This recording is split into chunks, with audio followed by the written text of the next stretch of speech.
We are your two IEEE workshops leads for this year, and we are very excited to host a club collaboration workshop thanks to Noah and Alyssa of BMES. On today's topic, medical devices. And we're gonna hop right in. This slide we already did. Okay, so today we're gonna look at just a few different facets all around the sphere of medical device and the medical device industry. So this is implantable electronics, medical imaging modalities, biometric sensors, the regulatory that basically governs all medical devices, and finally high power electronics, which are cool. But we're going to start off looking at implantable electronics. Now, this one should be pretty familiar to a lot of people, in that these devices basically are put into the body to monitor bodily functions, control bodily functions. The most obvious example of this would be a pacemaker. Think that it like monitors and regulates your heart. But key challenges in using implantable electronics are biocompatibility. I'm sure the biomedical people know a lot more about this than I do, but this is basically making sure that whatever we implant into the body reacts well with the body's tissues. For example, if you put a metal pacemaker into the heart, you don't want it to rust. Additionally, how we get power sources for these implantable electronics. This would be, okay, again, a pacemaker. We want to not have to cut open the heart, put in a new battery every few days. Ideally, we would want our pacemaker to last like 10 years. So how do we create very small but very energy dense batteries? Finally, just making all these electronics very small, miniature. So it seems that when we do this written version, the videos don't carry over properly, so we'll just go with this for now. To give a brief recap of how the heartbeat works, for our first example, which is, again, that pacemaker, you have deoxygenated blood, blood that needs to be kind of recharged, go into the heart on the right side, go out to the lungs, come into the left side, go out to the body. And this is basically all this pumping action is done by the cardiac muscle, and you have a bunch of nerves telling that cardiac muscle when to trigger. But what if the muscle or the nerves don't function properly? This is where medical devices can step in to help. The first of these is the pacemaker. And I'll switch on back.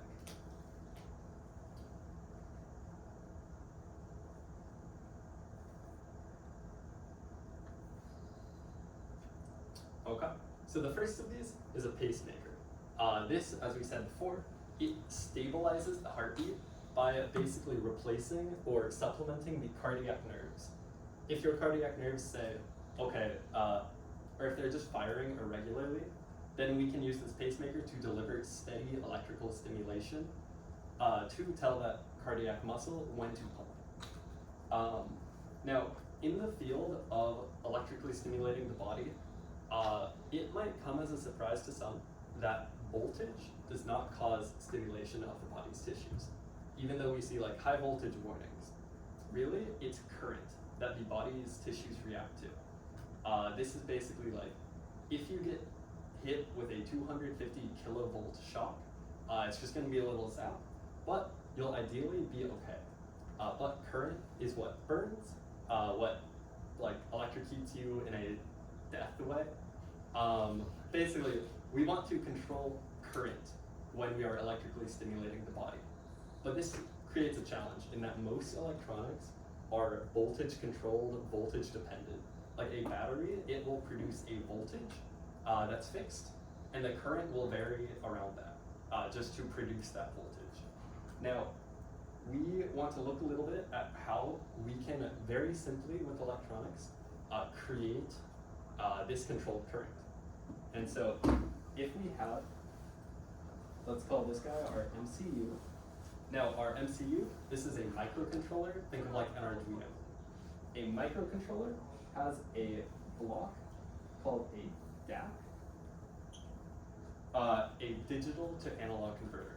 Now this means that here we would pass in a bunch of ones and zeros, and here we would get out a analog waveform. Let's say it's something like that.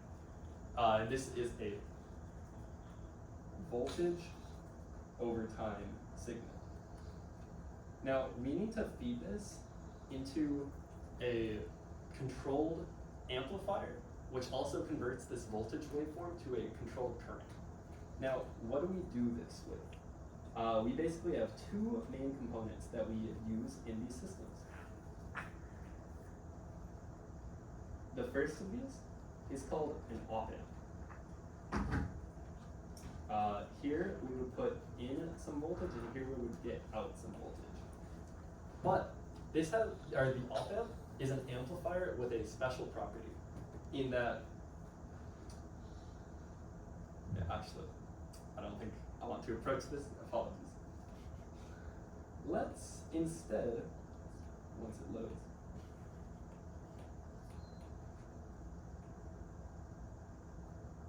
okay. We're gonna look at a small device called a transistor. Now, a transistor says basically if we put in a small current here, a small current which is very easily to regulate, we can use that to regulate a much bigger current going this way. And so, if we hook up, say, a well-known resistor to our output waveform, which is this guy, then at this point, we would get a very small current going through, and just to add this up, say this is our heart, and this is some like voltage. Through this resistor, we use Ohm's law, some kind of V equals IR, and that's going to give us a little current going this way. And by controlling that little current, we are able to put a much bigger current, usually by like a factor of 100, through the heart. So this is like a very simple way that we turn a controlled voltage into a controlled current, just by looking at some of these circuit components. To go into the, yes? I think you still need an op-amp because the transistor will change its gain based on the temperature. You are definitely correct. In reality, there would be a lot more that goes into it than just a transistor. As he said, the transistor, it varies with temperature, it varies with a lot of other stuff. That was just a kind of simplification, but yes, you're right. To go into the next device, one which seems a bit more mechanically oriented, this is called a LVAD, a left ventricular assist device. Now, when we looked up here on the heart, we had, which way is the left? This guy's. Okay, we had our left ventricle, which is really the part of the heart that does the main work of squeezing the blood out to the rest of the body. Now, this is a very hard task in that it has to go up to your head, down to the ends of your feet.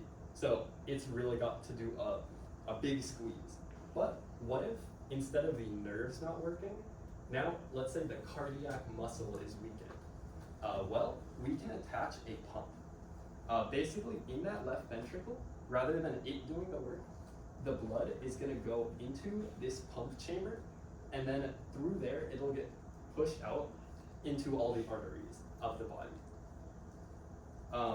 Now, this seems like a very mechanical device, but where the electronics come in is in the feedback control system.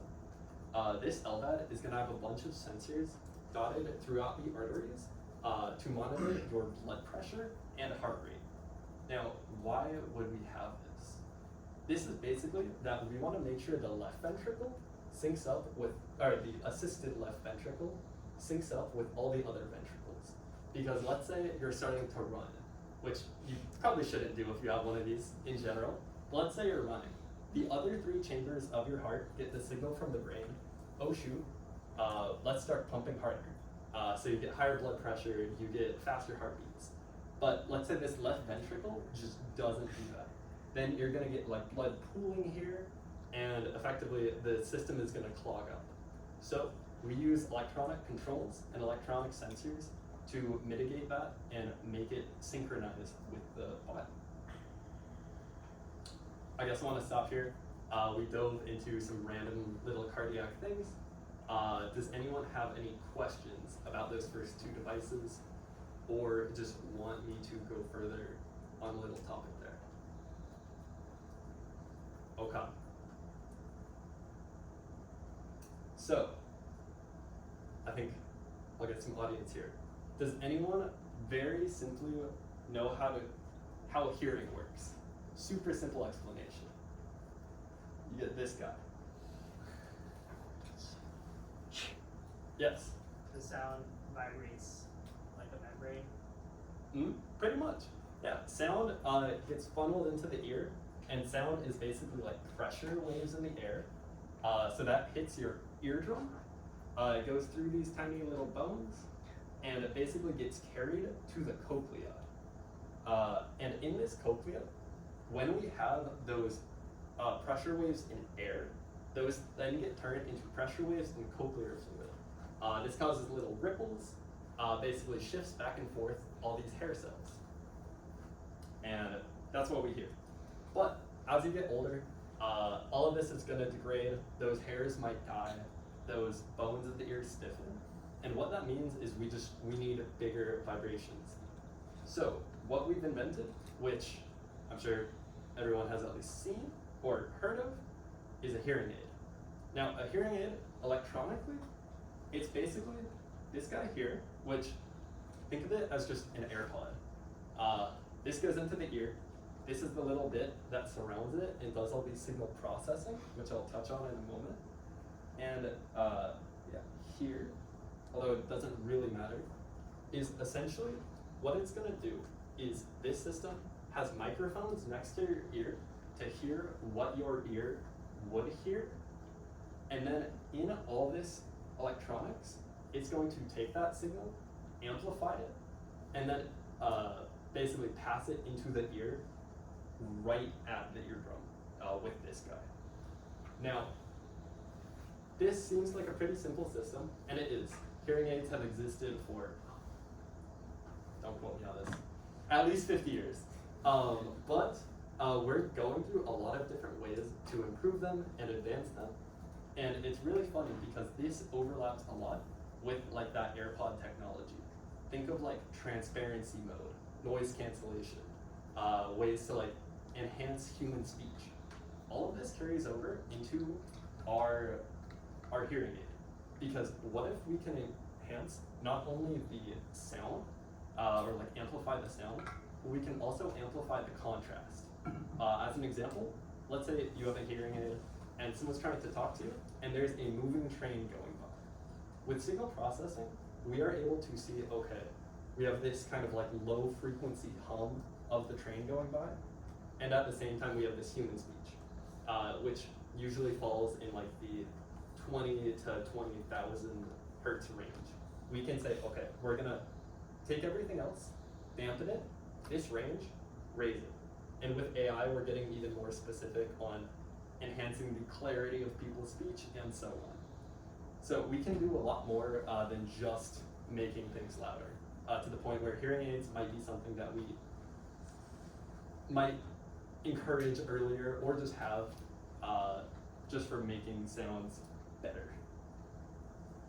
But where all of this has a problem is that fundamentally, this is for a weakened system of hearing. Your cochlea, your ear bone drums, your eardrum and bones all still have to work. But we know that many people are born deaf. This basically means that that hearing never existed in the first place, that system. This system won't, or this hearing aid just won't work. So what can we do instead? This is a much more modern thing. Really has taken steam in like the last, I would say like 10 years. It's called a cochlear implant. Now, it's that same idea of, okay, we have a microphone right next to the ear, but what if instead this is a surgical operation where in the cochlea, we put a bunch of electrodes. Now, what this means is that before we had our cochlea.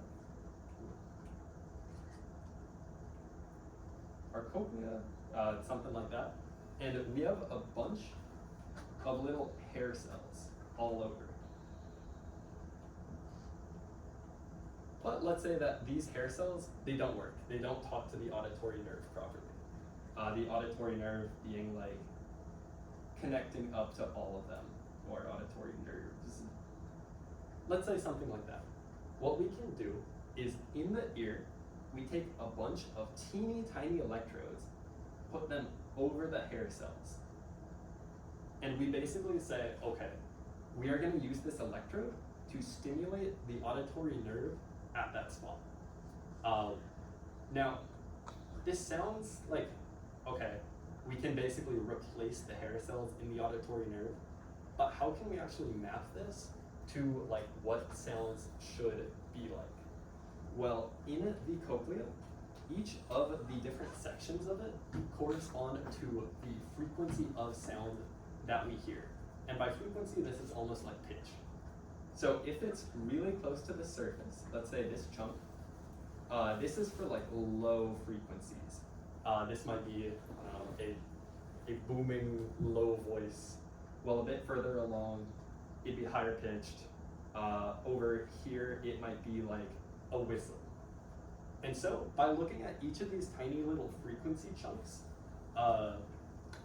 we can basically map those pitches that we're hearing back into what the sound should be. And that is to say, at this microphone, we hear all those sounds in time, and then we map those to what frequency electrodes we should stimulate to basically make the auditory nerve output the same response. Now, this is very complicated in terms of signal processing, but even then, with all the complexity and advancements of AI and so forth, it's still not perfect. Obviously, if you are born deaf and then get a cochlear implant, you will have to basically learn how sound should sound. Maybe you read lips, now you map that to actually what you should hear. But let's say you could hear and then lost your hearing and now have a cochlear implant. All sounds basically sound very different because we can only embed these electrodes at such a fine scale. And so it's like, what if you were hearing sound like your daily life, but it was all in 8-bit? Maybe you've heard music like that, but essentially it's like you don't have a richness of spectrum. You can only hear maybe 200 notes, and all sounds have to get mapped to the closest notes. Okay, so as we went through those little hearing systems, I just again want to check in. I know that at this kind of earlier point, we're just going through random systems. I hope they're interesting, but I know that it's not really cohesive right now. But as we kind of move off of this just introductory topic of some common electrical implants into the body, I wanted to talk about where there is work to be done in the future. And the first of these is neurostimulation. Now, this is actually a field that I worked in last summer, which is basically that idea of cochlear implants. Okay, in the ear, we can surgically embed an electrode array onto the cochlea, stimulate nerves, and create a response from the body, which is your brain going, I'm hearing a sound, even if really it's not. What if we do this for other random parts of the brain? Let's have a bunch of researchers try out different spots, and hopefully some give us good results. Well, we found that if we embed basically electrode arrays into parts of the neck connected to the vagus nerve, then we can suppress PTSD. If we embed it into the motor cortex, we can take someone who is just thinking about moving their hand and go, you're gonna move your hand. Kind of as a more simple example. But yeah, so that we will look at a video of shortly. And then the other key thing where the field is headed is basically passive systems. Now, I talked before about, power sources are really hard. How do we get a battery that lasts 10 years? Well, we can make that a lot easier if we harvest energy from the body. This here, it's a sensor called a piezoelectric sensor, which is basically it's a little brick of usually like ceramic, and if we bend this or put like mechanical strain on it, then it's actually going to produce a voltage, some amount of electrical energy across it. And so, if you feel about right here on your wrist, that tiny little bone nub, you should very distinctly feel your radial artery. It's one of the biggest, I think, arteries in your body. Definitely easy to feel. So if you just wear one of these little bracelets that kind of is reminiscent of one of those like magnetic pressure point bands, from the radial artery in the body contracting and expanding, it puts a tiny amount of strain on this piezoelectric sensor, and we can just harvest energy from that. And the only thing is the little inconvenience of like having a tiny dot feeling here. And so, between that and continuous advances in low power electronics, which we'll look at later, we are able to build systems that it's like, okay, pacemaker, now let's say it gets energy from the heart as it beats. Cool, we never need to replace the battery. Before, pacemakers had to deal with radioactive batteries, actually. They would put a little dot of, I'm not sure the exact radioactive element, let's say uranium, because sure. It was a lot of safety issues to get like, yep, let's put some uranium in the body, I promise it's good for you, and very medically necessary.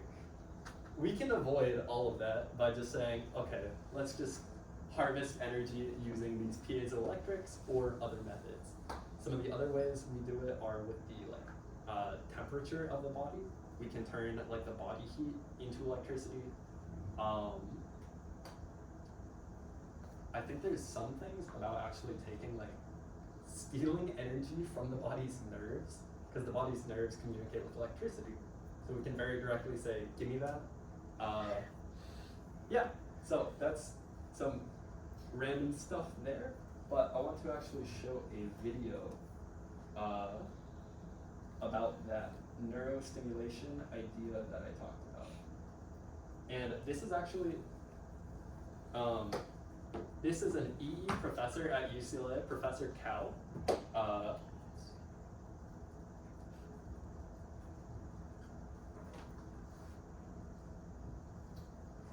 Okay. Audio. No. Okay. Oh. Stanford University. The goal of our research collaboration is to restore function to people with paralysis. This can be people who have spinal cord injury, people who have a neurodegenerative disease like Lou Gehrig's disease. We're able to eavesdrop in on electrical activity and slide a cursor across a keyboard and type out messages. Our research is focused on an area called the motor cortex. The motor cortex is responsible for generating movement on the opposite side of the body. Even in cases where you have paralysis, those cells, those neurons in that area of the brain are still active. We can surgically implant a tiny electrical sensor that's made out of silicon that has 100 tiny electrodes that just sits on the surface of the brain, and it's able to pick up on the electrical activity of individual brain cells or neurons. We record tiny signals from those neurons, those brain cells, called action potentials. We can then take those signals and decode them using a computer. We can manipulate them once they're in digital form like any other data. So all you need to do is imagine moving your right arm, for example, to the letter T on a keyboard, and it'll slide out to the T. And in addition to that, we're also able to detect when you wish to select that letter T. Our participants were able to type at rates anywhere. Yeah, so.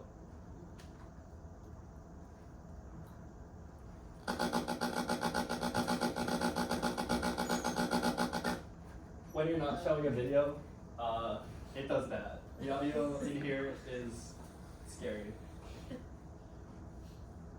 But yeah, with that, I guess I wanted to say, it's a class called EC 189-102, which is very long. You go with Professor Cow and actually recreate this research. Rather than with a human, you take a monkey's brain data, convert it into the electrical signals, do some processing, and finally you say, okay, based on that, we can tell if the monkey is reaching for the banana or the cherry, but just based off like, you're trying to guess where it's gonna go before the monkey starts moving.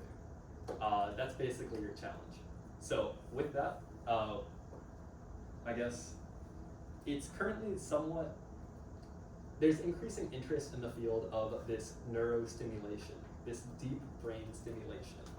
But UCLA is quite a hub for it, along with Stanford. And I hope that you guys see that it's pretty wacky, but it's really cool. Yeah, that's, I guess, what's up and coming with implantable electronics. I wanted to see if you guys have any questions off of that. Okay. And with that, I will hand it over to Jessica. Okay, so thank you, Kaden, for talking about like implantables. So now we go into something like you'll typically see in like a hospital, and that is biomedical imaging. And so it's on the iPad right now. Okay. Yes. So okay, so why do we need biomedical imaging? It's because that what if like sometimes we have like the body, right? But then there's skin covering us and we don't really know what's wrong inside. And that's when medical imaging comes into play, because it can see like what is inside your body, like slice your body up and like display like your bones and basically your muscles. However, there are challenges regarding medical imaging. And like every other imaging, resolution is really important, and the quality of the picture is important for medical imaging. And how do we maximize the quality is what is currently researched right now. And also, another really important part, and I can also like kind of hinted about, is putting radiation like stuff through your body, like in your heart, or like X-rays. It will like basically shoot X-rays throughout your body, and that might cause some damage in your body. And how do we minimize that? So let's talk a little bit about like how does an X-ray work and like what it actually does. So wait, do I just like, do this or? Yeah. So we're gonna go.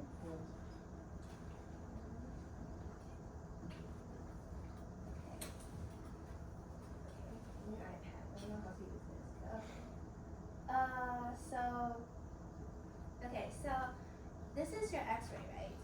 So you have an X-ray tube over here, and then you have, that is gonna be your cathode, and in this part here, that's gonna be your anode.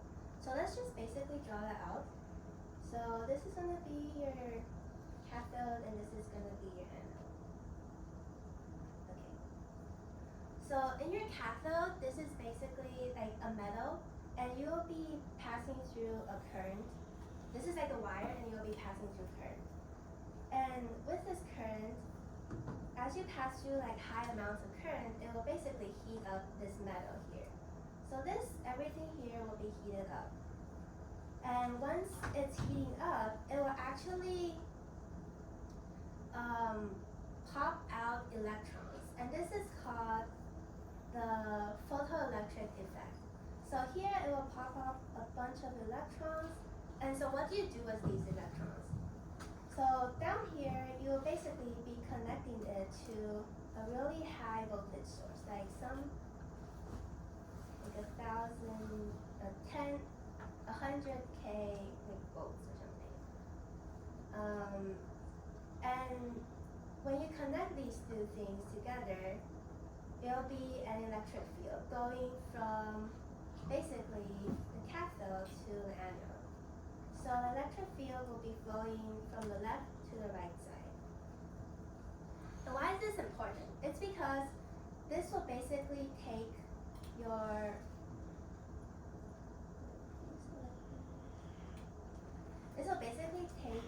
electrons and okay. So let me do this again. So you have your electrons, and then you have your E field flowing through from positive side to the negative side.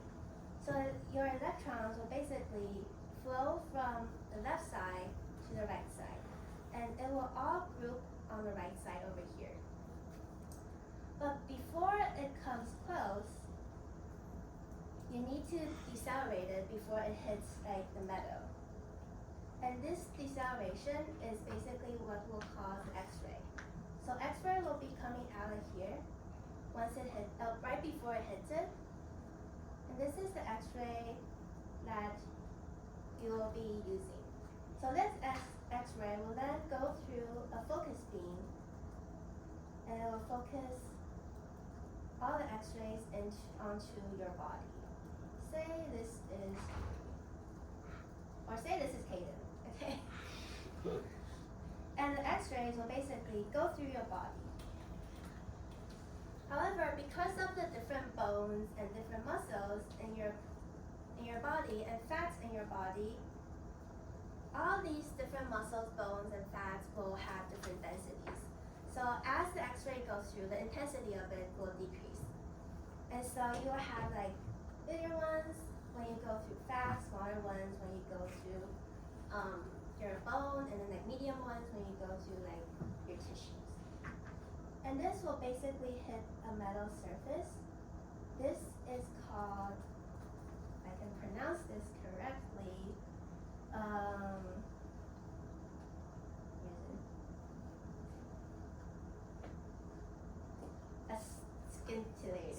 scintillator, okay. This is hard to pronounce. Anyways, this is a scintillator, and these X-rays will basically hit all the atoms that are on the scintillator. And what will happen to these atoms is that, say this is your atom, and these are like the electrons on it, and this is like the outer layer. So as the electrons hit, as the X-rays hit this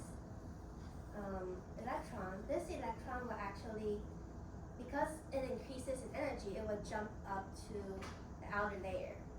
However, this will cause the electrons to be in a really unstable situation, and thus it will want to return back to its original layer. And when it returns back, it will actually emit a photon, a light photon. And this is basically what we read.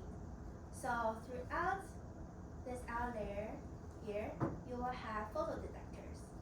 And a bunch of photodetectors will basically read through what happens, what the photon's emitting. And so through this and through some signal processing, you can basically get what an X-ray will be like. So now we walk through a bit of X-rays. Let's go into like how to read about X-rays. So you have the bone, which is like the most dense part, and not a lot of X-rays will pass through it, thus you'll read like white. Muscles and fluids will be like gray, and for like break parts or fractured parts, all X-rays will basically go through, so you'll be reading black. Okay. So now let's talk a little bit about MRI, and why is it also important? It's because X-rays will give us like 2D scans, right? But sometimes we will want to see like a 3D scans of, say, your brain or your whole body, and that's when MRIs are really important. So for an MRI, there are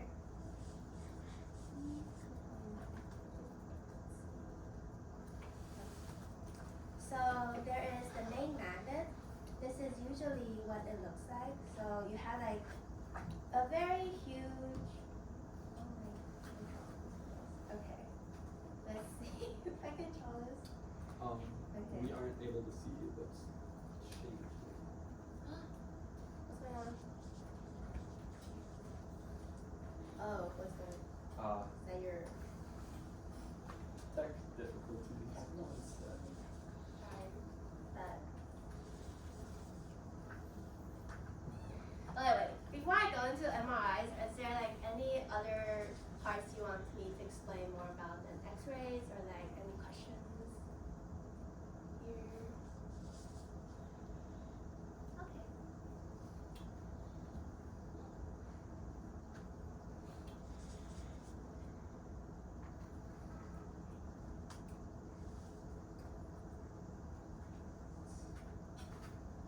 Let's try this real quick.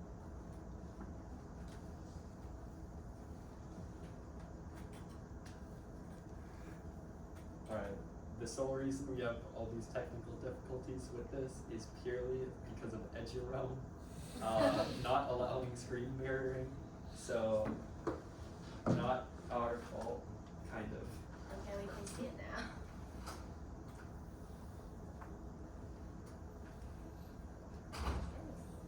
Okay, so we have our MRI machine. This is like what it looks like in the hospital. Okay, not really, but you get the idea. Okay, so this is like the huge block. Does anybody know what's inside this like huge machine? Sure, David. Is it a bunch of electromagnets? Yes, it's like basically a huge magnet box. But there's like more to it. So why do we need a huge magnetic, basically a huge magnet? It's because when we put a human inside of here, okay, who wants to be a volunteer this time? Noah. This is you. Okay, so when you put Noah inside, you will basically have okay. So in this magnetic field, all the field will align and cause that the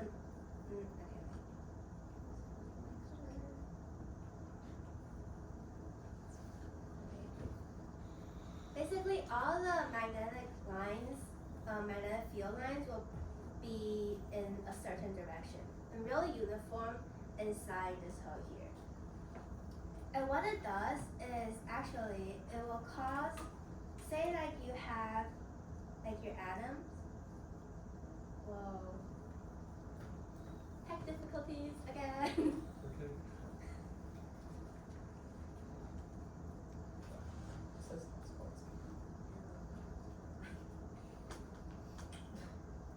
okay.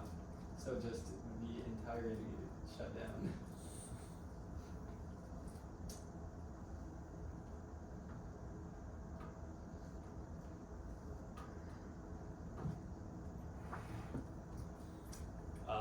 We'll take this as a moment. X-ray. I guess, were there any questions about the explanation? Anything you want us to explain further on any of those components there?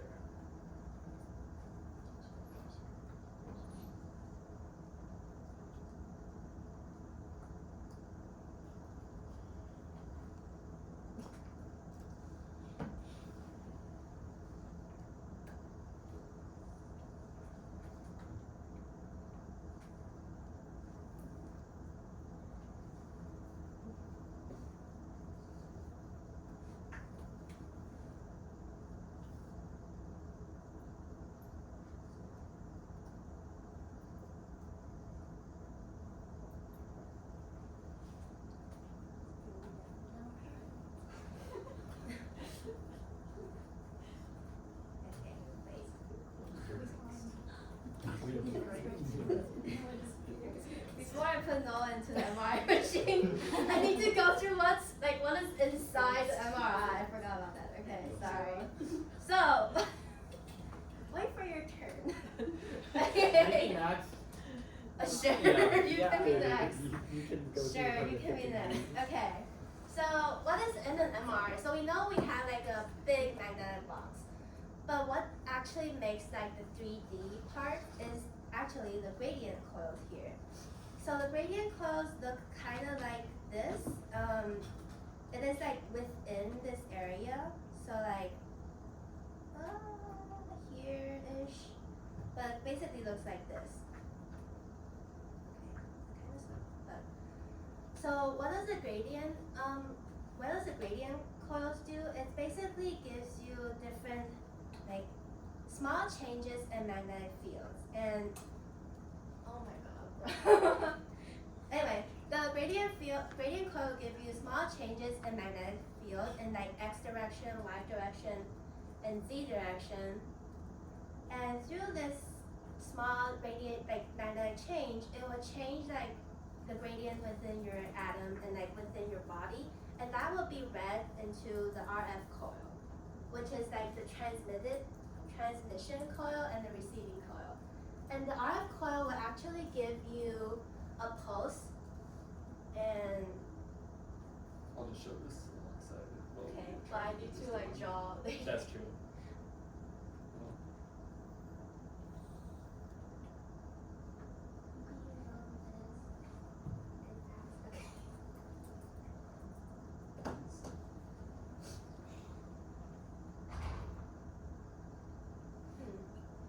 We have whiteboard here. Yeah.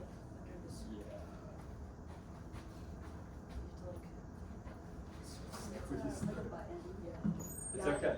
We are back. How long that will last, I don't know. Are you sure? Yes. Let's just use the Let's do that. whiteboard. It's okay. Yeah.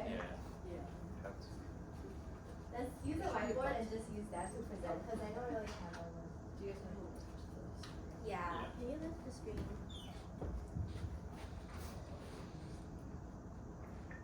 Oh man, hope this will work. Oh yes. So you can have both. Basically. You could bring all the slides. Okay. Wait, alright, so we have 3 parts to our MRI, right? So we first have the really big, oh my god, what is going on? Okay. You just want this? Fine. Okay. I'll just have the white background. Oh my god, okay. Cool. Anyway, so we have our really big magnetic field here. My drawing skills. Okay, so this is our really big magnetic field, the huge box in the MRI machine. And this will basically generate like a really uniform magnetic field line throughout the MRI. Okay, then we have like inside this magnetic here, like inside this part, we have our gradient field. So it'll kind of look like this. This will be in, one of the gradient field will be like in Z direction, another one will be in the Y direction, and then another one will be like in the X direction. So what these do is basically it will give up like small changes in magnetic field in like different directions. And when you place a human inside, it will basically change the photons and atoms alignment inside here. And through that, you can kind of read through the 3D part of your subject here. And then later you have the most important part. It is actually the RF coil, and it will also be like an even like insider layer inside this layer. So it will be something like, I'm actually not sure what it will look like, but there is like some kind of coil within this tube. And what this does is basically, This is what it looks okay. like. Ooh. Alright, yeah, so you get the idea. Okay, so basically, this is the RF coil.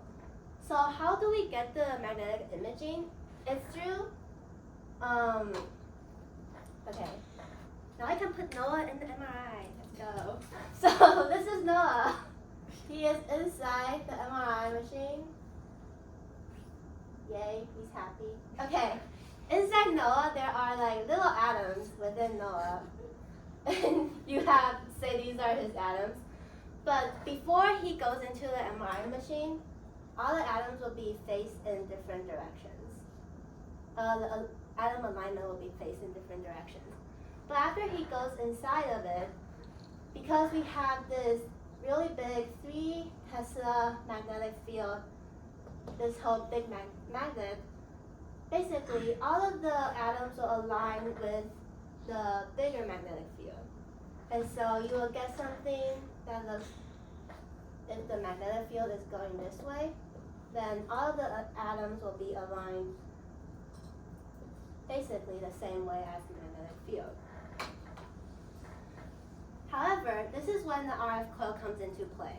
So we need to have current in order to read like anything. Current is important to like signal processing and everything. So how do we get this? We basically try to get an induced current. And to get it, we need to basically give this atom alignment a pulse so after it is aligned together, you give it a pulse and it will kind of tilt a little bit towards the side. However, most of the magnetic field is still facing forward direction. Thus, it will still want to like come back to the center. So it will kind of like spiral around and come back to the center.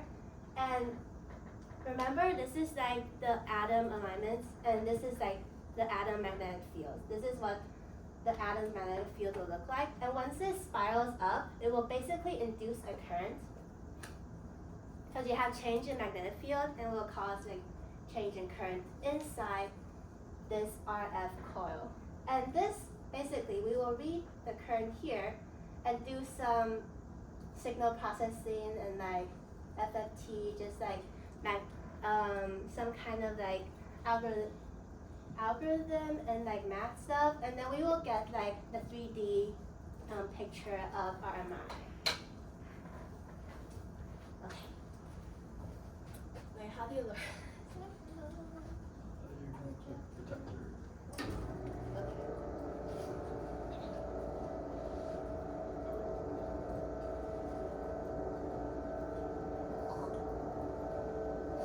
Okay, so yeah, crash course on MRI, and now you kind of know how it works. And yeah, so after knowing like what MRI, like how it works, let's go to like, I wanted to introduce to you guys about some research of what currently what our UCLA research is doing with like MRIs. And this is like from our lab. So basically, we have this disease. It's called the Cushing disease. And what's important? What's fatal about it is because you have like small pituitary tumors, and these are really hard to diagnose because they are really small, and you can't really see them with like the typical MRI machines. So how are we supposed to solve this this problem? So as you can see, using like the normal MRI, you can see that basically you can't really see anything within like the tumors. Or there's supposed to be a tumor here, but you can't really see it is on here. So what we do is we basically make a smaller coil that will be inserted like inside your nose, inside your nostrils. Like one of the surgeons will come in and like take a bone out of your nose and insert it in to check the tumors. This is the pituitary gland, and this is basically the coil, but the side view. So I actually have these things right here. Okay, so first off, we have, so this is a tune and match coil. This is this coil right here. This is like the coil that will be placed inside like your nose. You can see it's like a flexible coil because you can't really stick something hard in your nose, right? So it needs to be able to bend. And this is like the tune and match box. You have to tune it and match it because we want like the best signal to noise ratio. And that means you need more power transfer and less noise, and you want to like tune and match it to 50 ohms in order to do that. And I'll pass this around to see. Don't open it. But yeah. Yes, you need a surgeon for that. But yeah, so that is basically what will connect to the preamplifier. And this is what the preamplifier looks like. The circuit box will actually come in here, and this preamplifier will connect to like the MRI machine.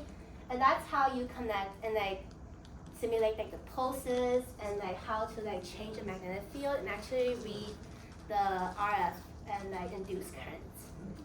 And this is be careful, but like yeah. So like the PhD student isn't here, so if something breaks, it's kind of my fault. So please don't break anything. But yeah, so those are the parts. And then later, before we actually do the cadaver experiment, you kind of have to model it first. And in order to model it, you kind of need to use, this is the agar gel fountain experiment. So the tissues in the human head is kind of similar to an agar gel, and it's like liquid, right? So we actually we put the coil inside the agar gel and like tested whether or not the experiment is like, whether or not they will improve signal to noise ratio. I don't think this is cool, so I won't pass it out.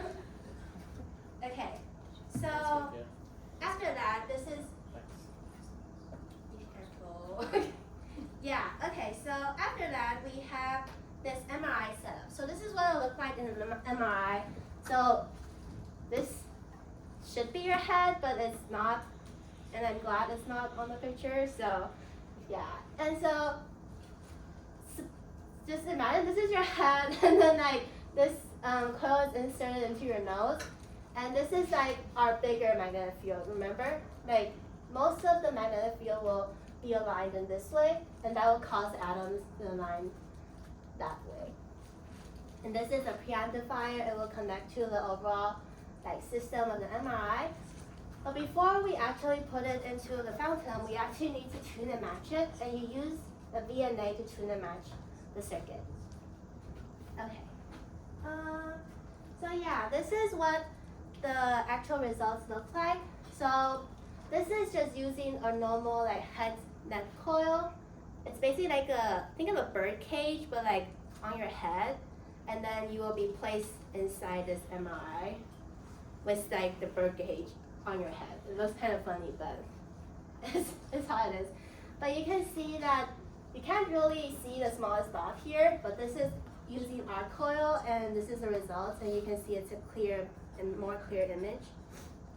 And yeah, this is the results of using the cadaver head, and you can see our using the mini coil, it's a lot more clear. And yeah, this is like the back side of the cadaver head. You can see it is also a lot more clear.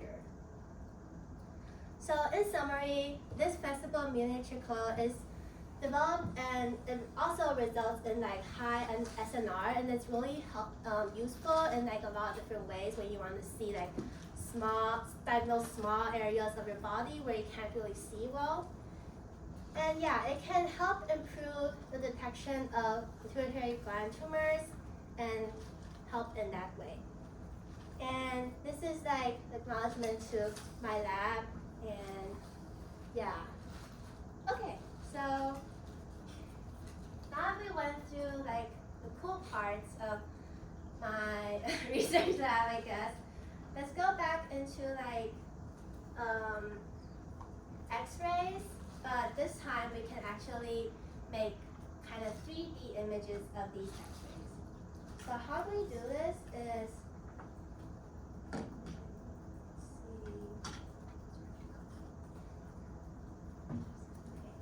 so say you have an X-ray here.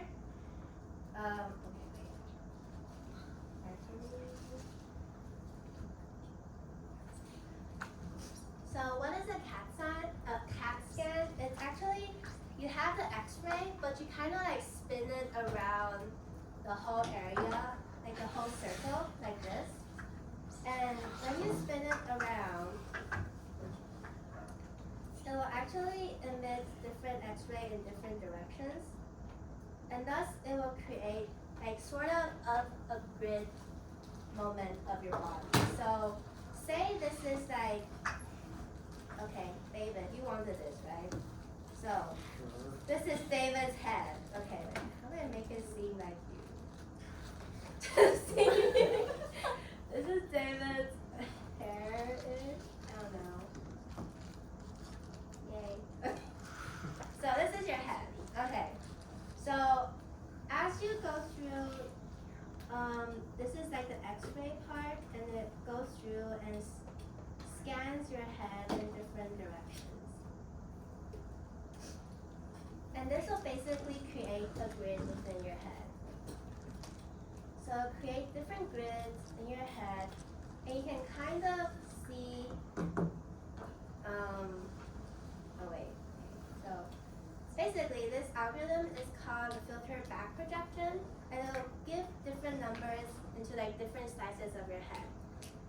And from this, you can actually get the Vox volume pixel of this 3D like head. And in this, you can actually think of it as almost like a 3D like printer, I think. It'll scan your head in different directions, and in the 3D printer, you kind of like print it layer by layer. And in this case, we kind of see your head in like layer per layer, and you can kind of tell what different layers are. So there's a difference between pixel image and also Vox images.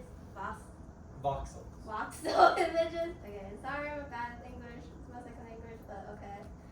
Voxel images. So one really like flaw of X-ray is when you take like David's leg, for example, and you have a bone in his leg. Just have one bone in your leg, apparently. And then yes, and then when you in one direction, the X-ray scans your leg, and out comes like a mushy or kind of like blurry elements, blurry picture, because when you scan through the leg, you're getting like the upper muscles, the bone, and also the bottom muscles. So it's not as clear. But when you scan your leg in like different directions, you can kind of see a much more clear image because you can basically subtract out all these like muscles. So yeah, this is why CAT is actually really important and helpful in medical imaging. Okay. So now I talked a little bit about X-rays, MRIs, flexible MRI coils, and like CAT. So what are actually some frontiers of medical imaging? Well, we can connect medical imaging with like deep learning and create a lot of machine learning, like AI, to create a lot of different things. So for image segmentation, it's basically you take different images and like kind of slice it itself, and it can do some, you do some deep learning and it will automatically slice your images together and basically create like similar to CAT, but like through just algorithms. And for the multi-model image fusion, it's basically you can take MRI results and like you can take X-ray results and kind of like fuse them together and see what will happen and maybe diagnose that together. And another really cool part about it is super resolution. And that's basically using deep learning and basically run through a couple algorithms to basically make your original photograph, original MRI or like X-ray picture a lot more high resolution. And yeah, so these are all like the biomedical imaging parts. Are there any other questions? Or if you want to see the fountain, I can pass it out if you really want to see it. Okay. Okay, so I'll hand it to Noah who goes through biometric sensing. Cool.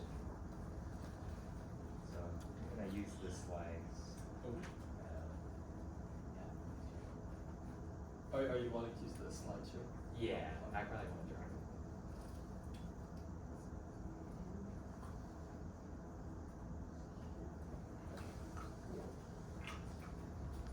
draw. Okay, so the next part is biometric sensing.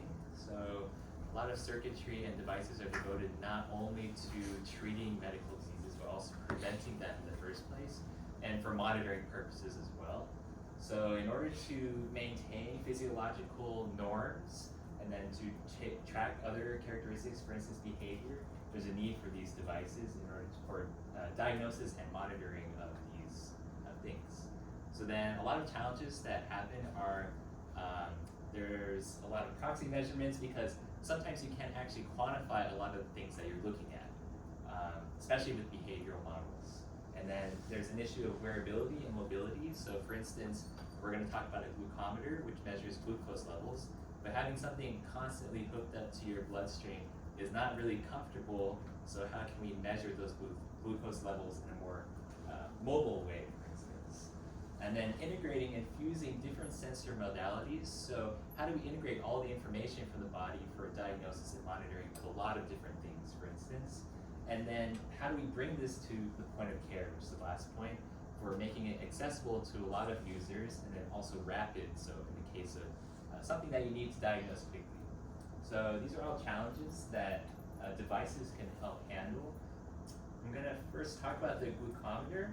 So typically you would use this device for a diabetic patient. So type 1 diabetes is when insulin is not produced properly. Type 2 diabetes is when there's not a proper response to insulin. And that basically means that glucose levels are haywire in your body because of that.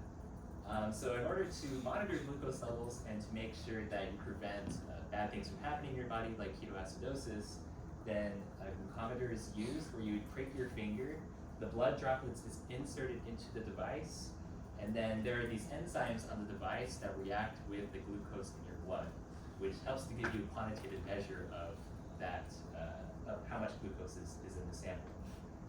The electrodes in the device can then measure the current change that results from the reaction. And you can imagine that this current change would result from the fact that glucose is negatively charged, and then when it reacts with something, the charge will change, so the charge is transferred, so you can kind of see how the current is transduced so that you can pick up the signal that will indicate the blood glucose level. So that's a glucometer. Another thing that's quite important is pulse oximetry, or measuring how saturated your blood is. So that's good for measuring, for instance, if your lungs are working properly, you're getting enough oxygen diffusion throughout your body. And a pulse oximeter is actually a quite simple device. Basically, an infrared light is shined through your finger, and then your hemoglobin in your red blood cells, which is the protein that holds onto this oxygen, that hemoglobin has a different absorbance depending on whether or not it's oxygenated or deoxygenated. So in other words, you can kind of calculate the change in the amount of infrared light that passes through your finger in order to determine the requisite blood oxygen levels. So on the opposite side of this infrared light is then a photodetector, usually a photodiode, because it's quite sensitive to those changes in light. And then you can convert that non-absorbed light to an electrical signal, so you know how saturated your blood is for that case. It also kind of doubles as a pulsimeter, so it shows you your pulse rate because the deoxygenated blood flows and the oxygenated blood pervades the region as well, so you can kind of see like when your heart is beating. So some frontiers of biometric sensing. Again, artificial intelligence is a huge thing in this field because there are so many signals that you need to process. How are we going to like break down those signals into something that's interpretable by a human being? And then there's a need for making a lot of these devices cheaper. So again, if you have type 1 or type 2 diabetes, then you kind of want to be able to have access to these devices, but they might be very expensive to purchase out of pocket. And maybe some insurance plans also don't cover it as well. And then the flexibility of these sensors is another big thing. So on the bottom right, you can see there's like a kind of weird band-aid looking thing.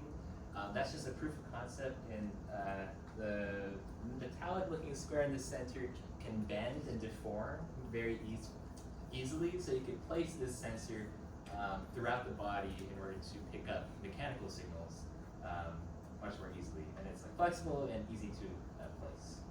And lastly, lab on a chip. So on the top right image, you can see that you can use a biological sample and put it onto something that more so resembles like a printed circuit board, and then have some sort of detection result from that, or some sort of interpretation done by that actual circuit board. So lab on a chip is a really big area in research as well, combining like biology with also electrical engineering. And then lastly, I would like to plug my research really quick. So, okay, we talked about diagnostics and sensing. So diagnostics are also really big in diseases and pandemics. So that's what my lab does, is a lot of COVID-19 rapid test research. So rapid test is a type of lateral flow immunoassay. It's also an LFA. And they are point of care friendly because, as you can tell, you could buy one from CVS right now. You can get the result to see if you actually have COVID in 15 minutes, and then, well, go about your day if you're negative, that is. But the only issue with that, which is what I focused on in my research, was that you have to be able to see the result. So that's where something like a device could come into play for a blind or visually impaired user, is because if someone can't see their rapid test result, then maybe you can have a device do it for them. So what my work was for my capstone project this past year was to make this device using Raspberry Pi and the Raspberry Pi camera module, doing some coding as well as some neural network analysis of the LFA in order to interpret the result for a blind or visually impaired user and then report it to them. So it was a lot of like engineering design.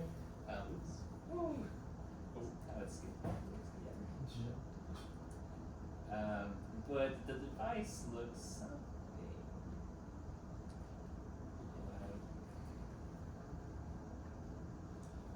like this. So we calibrated our neural network and our quantification algorithm, and then we coded all that stuff so that way it would tell you how much of your biomarkers in your sample based on the LFA. In other words, there's a need to connect a lot of this electrical engineering design with the actual bioengineering applications in order to make sure that we can make these sorts of tests accessible to users. So yeah, that's biometric sensing. Any questions? Yes? Wait, sorry, why did you need like a neural network to do that? Is it really? Yeah, so this, you know, like on a regular rapid test, there's going to be the two lines. Well, that's if you're positive, there's two lines, but then maybe there's only one line if you're not positive. But basically, that is not always in the same place amongst COVID rapid tests, even, but also this same LFA test is used for like pregnancy tests, for instance, and a lot of other biomarkers. So that's why the neural network was used to like recognize where those lines were, so that we can quantify the intensity.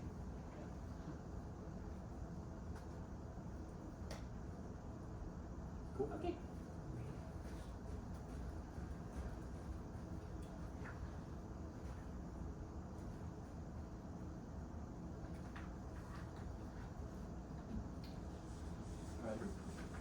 So we are actually going to go into a bit of a demo section right now, working with these tiny little ECGs. And an ECG, to do a tiny bit more theory before we do something, it's an electrocardiogram. I talked about this before with a pacemaker, but basically we want to be able to monitor the functioning of the heart and the nerves around it.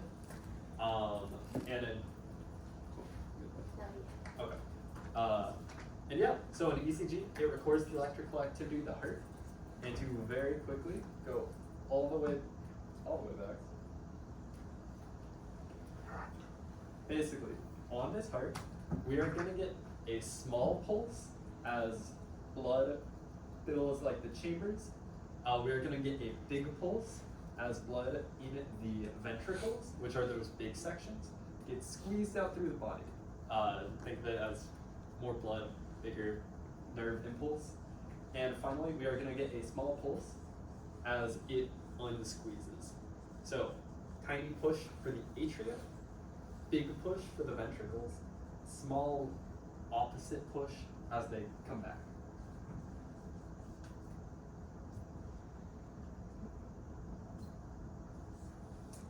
And what that maps to is our electrocardiogram is going to tell us three things primarily, and this is what doctors will look at. Your P wave for those atria squeezing, your QRS complex, that big spike, which is your ventricle squeezing, and finally the relaxation of your ventricles in the T wave. And these spikes, they're very convenient as like an indication of your heart rate.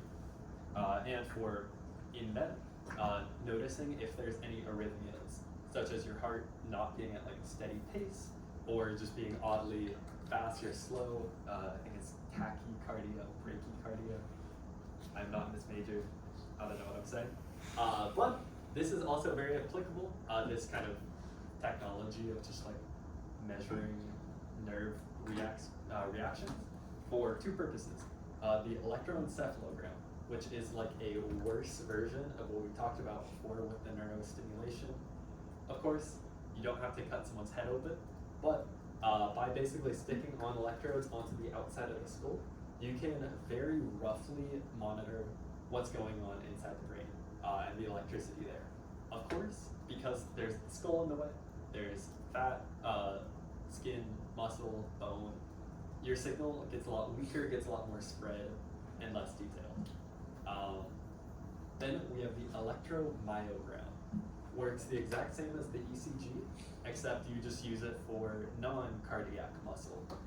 This would be basically like, okay, let's say we have someone coming in with paralysis of their arm. We can use an electromyogram to tell where the issue is. Because if we do an electromyogram and we see that the nerves that feed into that muscle are creating the correct impulse, but the muscle isn't reacting, then we can say, okay, it's the muscle. But if we have myogram here and we don't read anything, even as they're like thinking about flexing, then we go, okay, it's a nerve issue. So very useful, very easy to do, as we can see here. And with the ECG, it's basically just connecting up electrodes onto the body. And honestly, an ECG fundamentally is pretty simple. Simple enough that we have an Engineering 96 about it. What we're gonna do though is not the entirety of Engineering 96E or whatever. We are gonna use a pre-built module. It is a signal conditioning chip. And what that means is basically that the heart rate, or just the electrical signal of the cardiac nerves is very small, just millivolts. If you guys remember like action potential stuff, I think it's like 70 millivolts is like the magic number. That's very small, because then from your heart, it has to go through all these different layers from that nerve that's on the heart, through muscle, through fat, and your placement of the electrode pads basically just, it has to go through a ton of tissue, all of which has its own nerves. Obviously there's like muscle on your chest or wherever else you're measuring, and so there's a ton of contamination of your signal, which isn't what we're looking for, isn't our heart rate.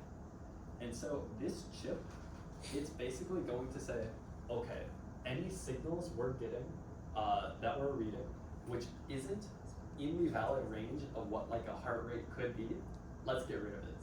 Anything that isn't like that, I don't know, 40 to 120 beats per minute range, let's damp that down, and then what is in there, let's amplify it. So it's going to go through that two-step process, and basically it's going to give us still a noisy signal, but we should be able to identify that QRS complex, that spike. And yeah, for reference, all that stuff, that noise from other nerves, from breathing, from whatever else, those are just motion artifacts in the ECG. This is where AI is really good for canceling out those artifacts, or like a legit ECG with a lot more complicated stuff than just this module. But yeah, we are going to throw together a very simple ECG. Go through code. You guys are gonna hook it up. Yeah, that's gonna be our quick little demo. Ideally, we should see something like this. Now, we are going to leave this up and start distributing a lot of things. So we're gonna ask that you guys get into groups of 2 or 3. The ECE department, we only have about 5 of these. So I think groups of 3 should work fine to do this demo together. So you guys in the back want to move up. Alright, Oh, head it up. Thank you for being so we're gonna wait. We have the breath work for this? we just need the wires, Oh. which are over there. Okay. Like this? Oh, Could yeah, have some. you surely can do. So we're gonna have that for you. This is the other end too. Yeah, I think it's for later. You guys There, grab together. another. Yeah. I think we're good for now. Okay. And then everyone else, or just for everyone, we are gonna pass you some Arduinos and wires.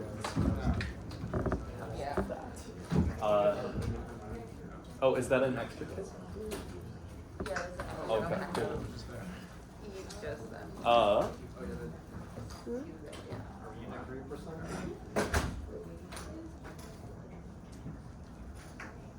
Does anyone else want? We have another one if people want to use smaller group. Do you have an Arduino, by the way? Yeah. Yes, I'm gonna pass this out. Thanks, you. Wait, I'll just pass everything. Arduino ID. Does anyone else need an Arduino?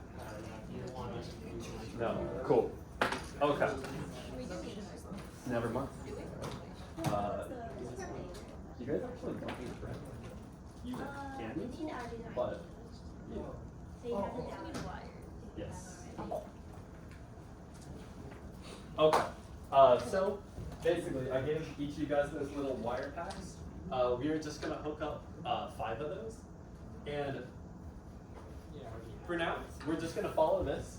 But what we're doing is we're saying, okay, the Arduino, we need to provide electrical power from that signal conditioning chip. Oh.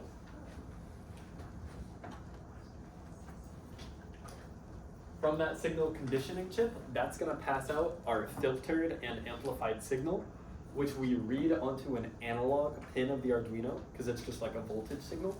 And then just 2 random pins basically saying the leads are connected or they're not connected.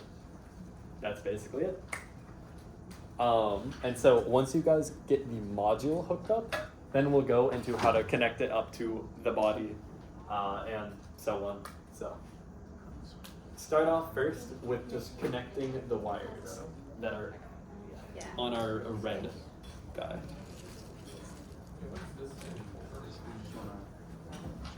So I wanted to see if anyone had questions. Yeah, we will do that soon. Yes.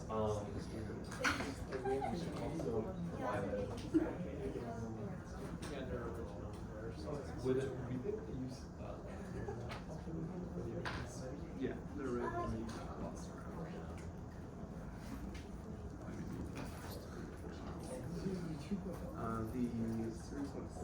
Okay. Also, if any group, no one has the Arduino IDE, let us know. Yeah. Cool. Hey, Kaden, do you know where I can download the code? Yes, we will show the code in a sec. Hello. Or actually, yeah, there we go.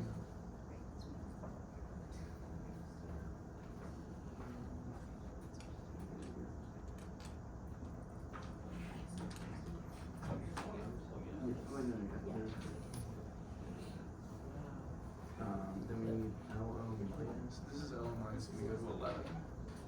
Yeah. I'll just and then the next one is going to be the brown one. Or sorry, that's what was and the last one, I guess.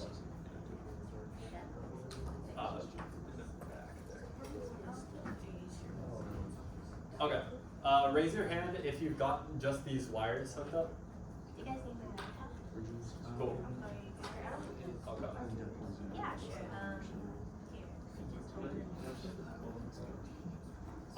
You can pull them apart.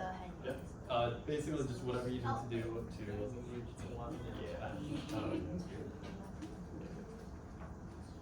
Start right here.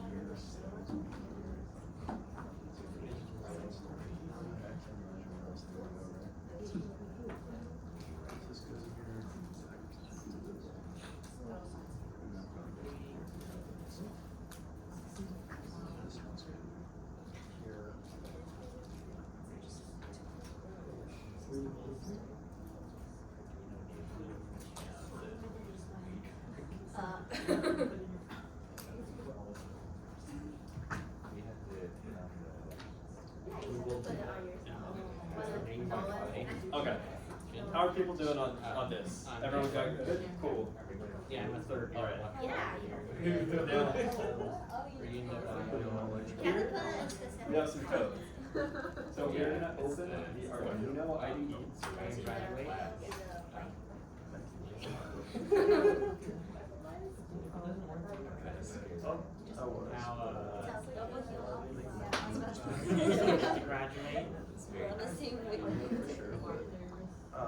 I don't know, just something in biotech.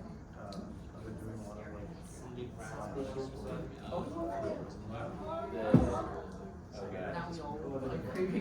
I wanted that's why I do really small parts though. Projects, it's pretty much everything. So, thankfully, this module, the code for it is super simple. So what we're gonna do is we're just gonna say, okay, connect up. Is everyone ready to move on to the code in the Arduino IDE? Okay. Yeah. So first we say, let's start serial communication so that our module, we can actually write it to show on our computer. We say, let's set those lead on or lead off pins to connect. And then we're gonna say over and over, if the leads are connected, or if the leads aren't connected, let's say, okay, there's an error. If they are connected, let's just read that analog signal. Super simple code, and it's just gonna read that every millisecond. And so, once we do this code, and you can kind of basically copy this in, then we'll move on, I guess.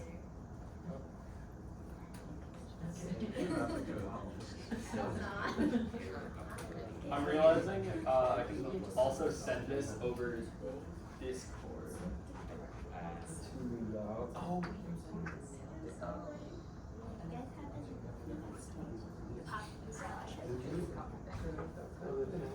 oh. Oh wait, no, it's not supposed to be on there. See, like, oh, do you have the slide? So, I don't know exactly where to post this because I'm not very much on the BMES Discord. Should I just throw it under random? Oh yeah, you can throw it. There we go. Okay. So, that's if you guys just want to copy it. Everyone in GMS. Yeah. Yeah. Otherwise, you can just copy it down from the screen here. And basically, once we do this, we are gonna. Oh my gosh, you have a periodic table. How are people on this so far? Is everything making sense with what we're doing? I can also like open the Arduino issues here? No, at your own. So yeah, just scroll down. Yeah, Should be a it's printout. engineering 4 is terrible for it. It's fine on the first floor. It's fine on the first floor. It doesn't work so well higher up. Not quite. Thankfully, this is generally a place Yeah, to be avoided. this one, yeah. I've never been on this floor. I didn't even know if there was a See floor. Bioengineering. kind of have Yep. No, I'm making Oh, it. never mind. Okay.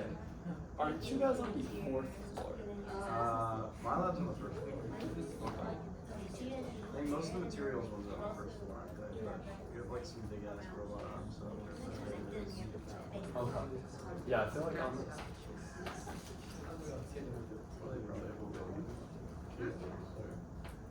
Alright. Let me know once everyone is at kind of this stage here. It's labeled on the Yes. board. Like on the map. Like on the up thing here. And then this is also labeled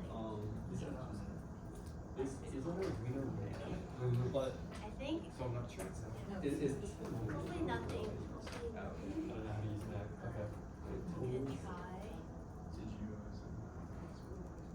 Okay.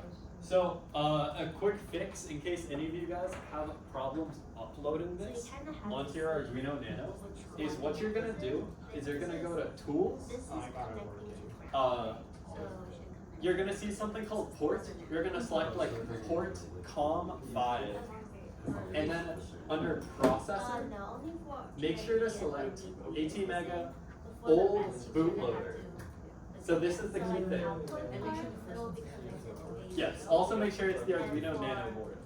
So you're gonna set these 3 things, and then you're gonna upload, and then we are gonna hook this up to us. Upload it? Working? Cool. Hopefully. Okay. Alright. Hopefully everyone made that shit.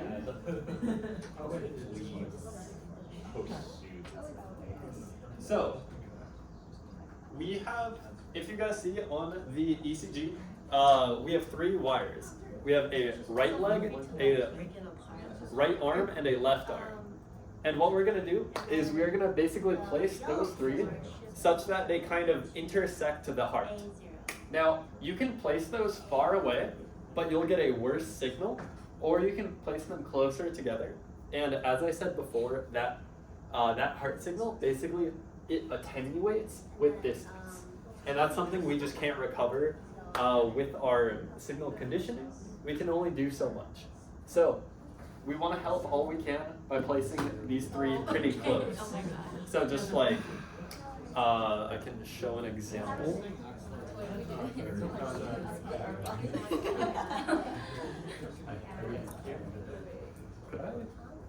Oh, yeah.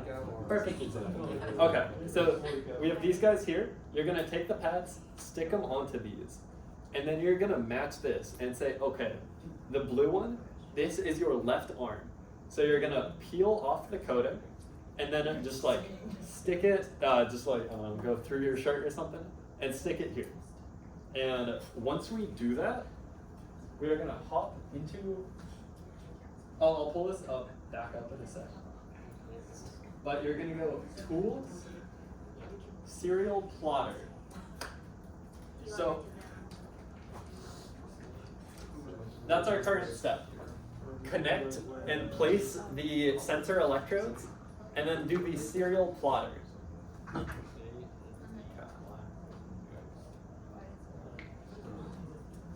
Any issues? You have no heart. Oh, okay. Okay. Also, it's not gonna work like the serial plotter until you connect it. Yeah. Until you put it on yourself? Yes. Otherwise, it's gonna say, okay, there's no heart here. Okay. So we're not even gonna try So reading. it reads nothing rather than zero? Yeah. Okay. Let's go.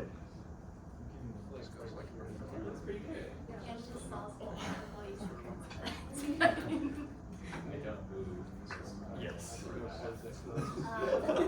Yeah. So as you guys start to do this, you'll see the big spike is pretty noticeable. But also, if you breathe, if you move, it's gonna be terrible. That's just because these modules, there is, at least to some extent, a reason why like a medical ECG is multiple thousands. These were about $15. So, yeah. And if You guys are not able to get it working. Actually. Okay, it'll be 9,000. So you put it on. If I go run around, will it increase my heart rate? So do you match placement of things? Yeah, one here. Are you checking Red.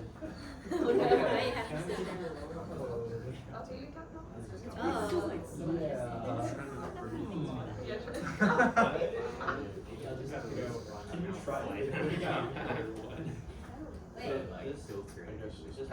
Yeah. Okay. Just. I don't know why Have that going on. Wait, maybe we can like restart. Yes. Just give me like a Okay, few okay, let me see your All right. Are you guys seeing results? Again, I think your heart rate is Okay. I was doing good at that point. So that big spike, you'll see, it's pretty consistent, but also, it's pretty sucky. you want to try now? So if you just stand perfectly still and don't breathe or feel or think, Hey, does your heart beat? you'll see a spike. Are you alive? No, you're gonna see. Yeah, alright. Remember to like match the color. Yeah. Yeah, so basically, this is what we were promised. This is what I got when I did it. So, yeah.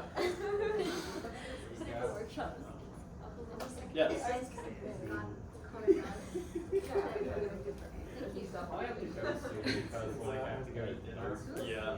Result is wait, that was too. Wait, that was kind of All, Wait, why is it like Yeah, this? because like if I ever move at all. it'll be just put together. What do you do in biomedical? Wait, can you breathe just normally? Yeah, but like what classes do you have to take and stuff? If I breathe normally, it just goes like. I'm gonna say, When you're breathing. I think it's usual. I can also try a new Arduino. I've never been visualized. Is the heart rate working? Yeah. Yeah, is it working? That's pretty well. Okay, okay. Beautiful. I hope this one works. Otherwise, it's probably me. You can also maybe, Amazing. you're seeing output for Every your single wiring. organ in my body. I'm not sure. Okay, yes. Okay. What do you mean? I'm taking it right now. Yeah. I think the microwave one. Okay. So like I would design like a microwave amplifier. It's very sensitive, but I do want to have you test Yeah. after that. So basically, here or like here, you can feel, just like feel your pulse, and you'll see that like it matches up with the spike system of like when you feel it. Might be easier on like your neck. I think you have to sit still. You should see okay, that's like It's good. It's the small one. If someone else wants to try. yeah. You have enough pads for No. multiple people to try it out, play with it. Or you can also just. Okay. I wanted to check in with the groups. Y'all are good. Y'all are good. Are you guys able to see this? Awesome. Are you guys still dying? Because there's a way to just like shoot out. It's just zoomed in. Because theirs is like, Yeah. theirs would be a pretty fast pace. And that's why I don't know what's going on. Oh. Here, let's For scientists. always slow down. Let's say. There we go. Okay, that might be a little too slow. I'm too late. Try that. Should be 10 times slower. Those were really in this I hope. Yes. I don't think they can upload. Yeah. like a real one. Oh, yeah, there you go.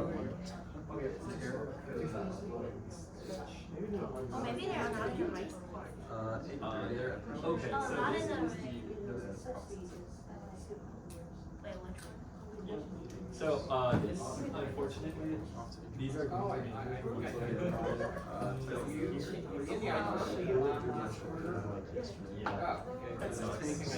it's the consequence of being a student club.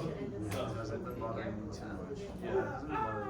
Melissa, are you getting the hook up now? Yeah. Oh god. Well, maybe.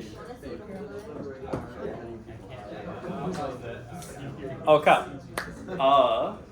We are gonna slowly start moving out of this back to a tiny bit of lecture, and then I know we're running late, but we are gonna be making breathalyzers, which you can keep and take back. So that's my incentive. Okay. I know. Yeah. And that's why we're gonna start moving. Wait, are you guys having any fun?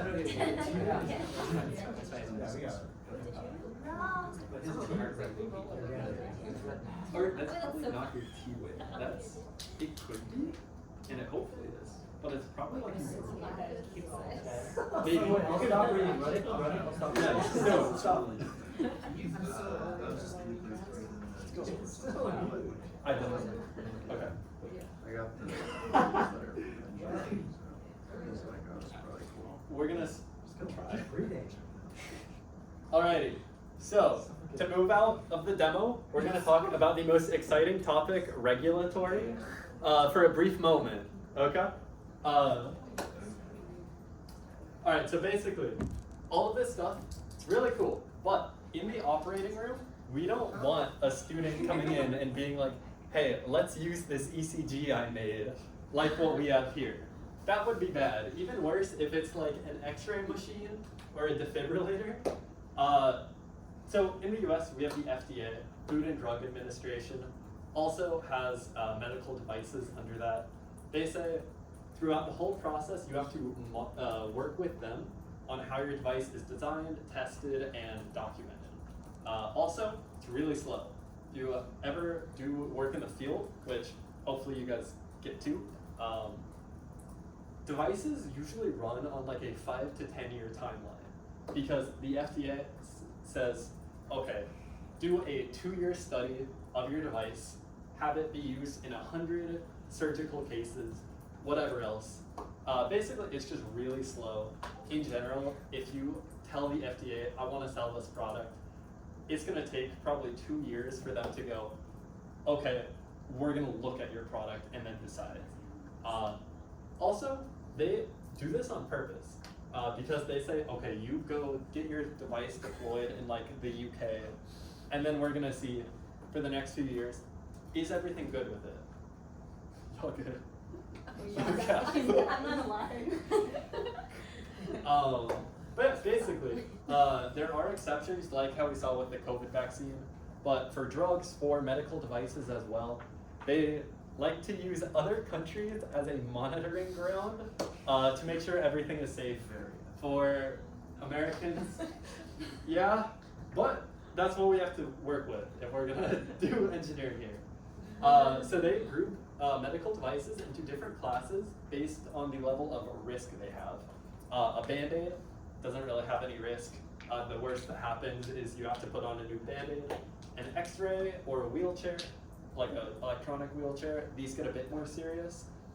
You don't want someone to cross the street and then their wheelchair stops. You don't want an X-ray to suddenly give a bunch more radiation.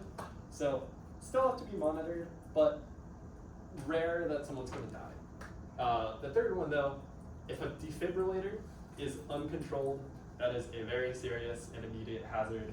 And basically, yeah, all of that corresponds to higher rigor of testing, of documenting, of mitigating risks.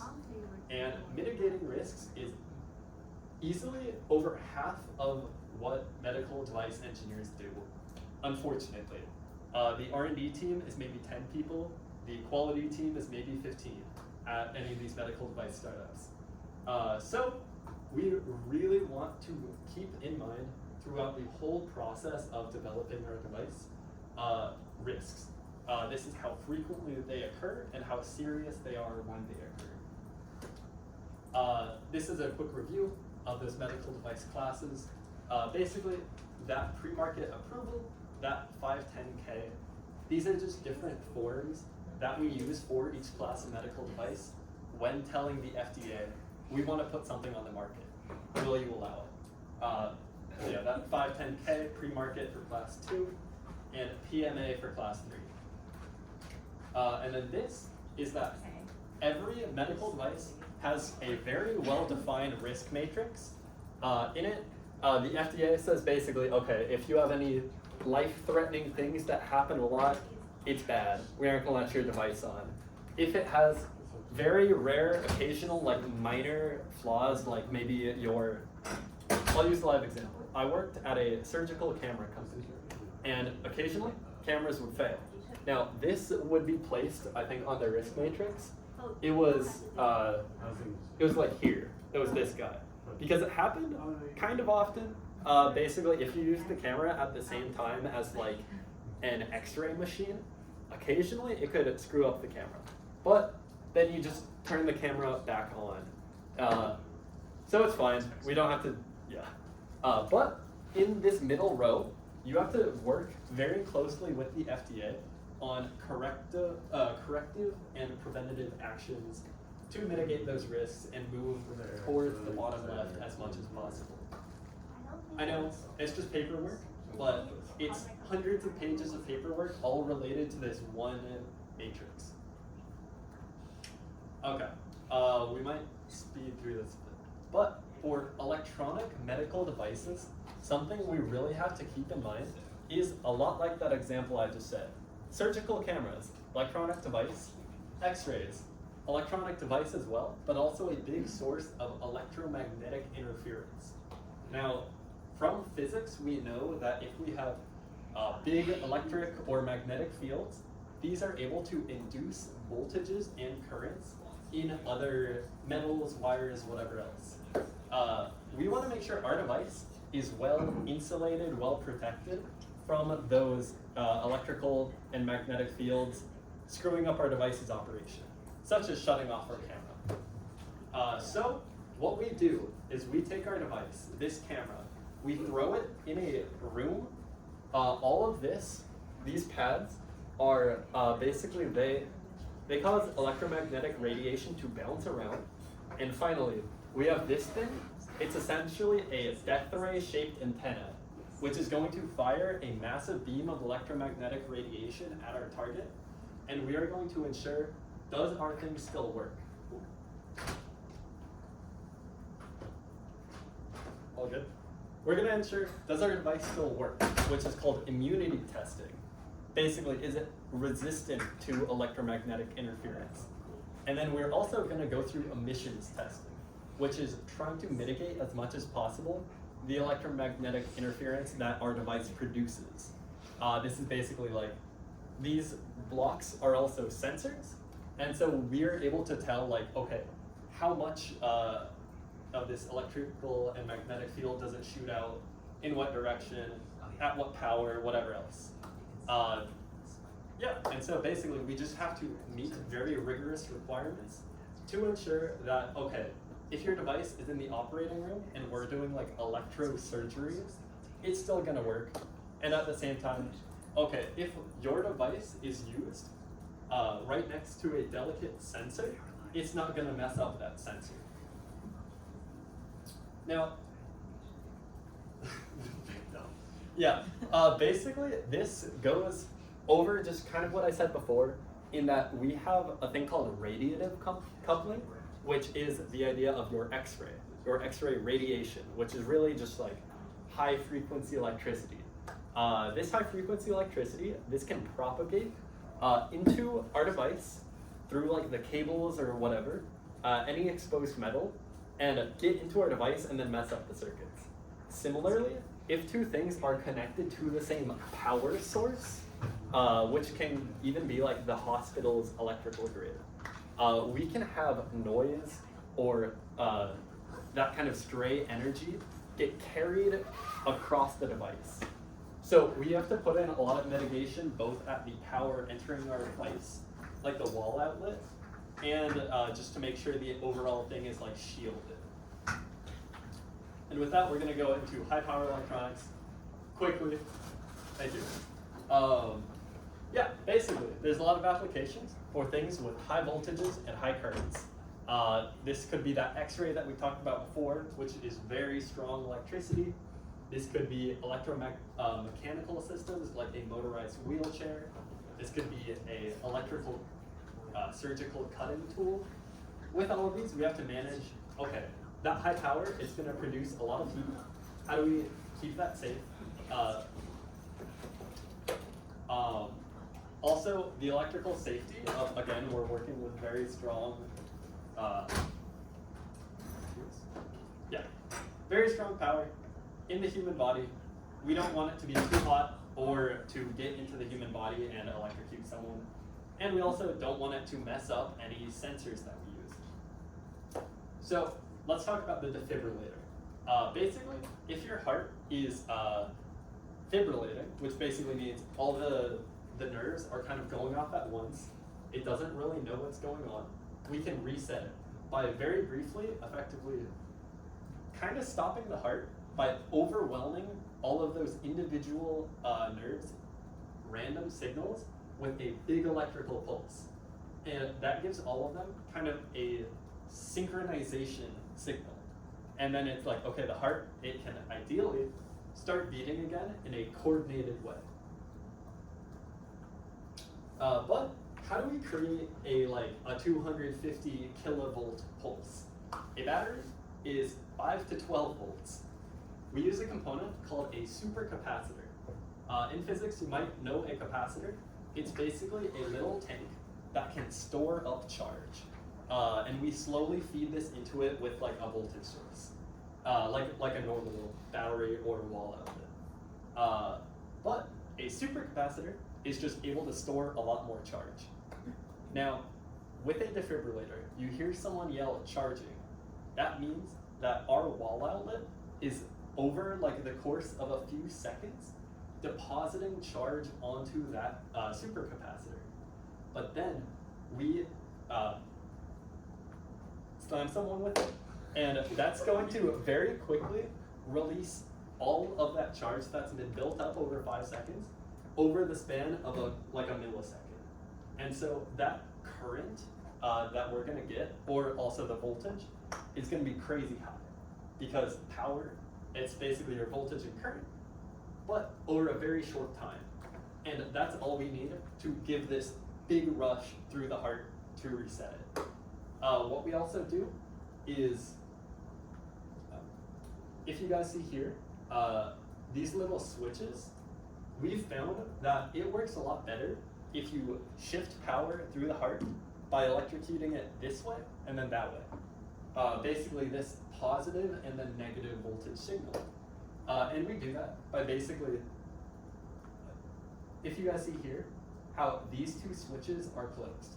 If we flip those open at the same time as we switch these two, then it's like, okay, power can instead go this way through the heart. This is basically called a biphasic waveform.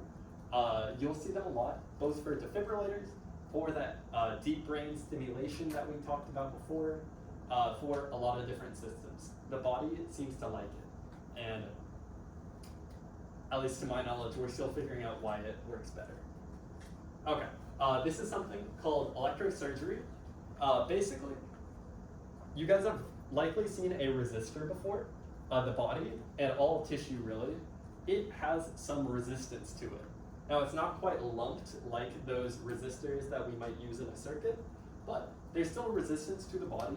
If we apply a voltage, we're gonna get some current, or vice versa. And if we provide a current through something, it's gonna create a lot of heat. And if we do this precisely enough and with large enough currents, we can immediately either cut tissue by basically disintegrating it, or we can melt tissue, such as if someone has a bleed in their artery, we can just kind of melt the local area of tissue and create an instantaneous scab of melted tissue to block a hole in the artery. So this is electrosurgery for cutting, and cautery for sealing a hole. And this device is called a bovie, usually. There are two kinds. There's monopolar And what this is that with electricity, we know that we have like high power and then ground. Now, we make this high power like a needle, so that the current coming out of it is super thin, is super concentrated right at where the needle's tip is. But we make the ground basically your entire back. So that current, it spreads out across the entirety of your back versus that needle point. And so at that needle point, crazy high current, it cuts at this, like your back and mostly throughout your body. It might heat it up a bit, but it won't kill you instantly. And then we have a bipolar bovie, which basically looks like a pair of tweezers. And when you tweeze something and you have a bit of tissue between it, it passes just a really small current through that tiny loop. Yeah, so these, to go back to my surgical camera example, is that if we had one of these guys, these monopole bovies, and we have a camera right here, we have that coupling, that electromagnetic interference that we talked about before, of where it basically jumps through the skin into the camera. And then the camera's, its image gets all distorted and pixely and just wrong, and eventually it'll even shut off our camera. So, yeah, all of that EMI stuff, EMC, electromagnetic compatibility, it matters a lot for high power electronics. Here is a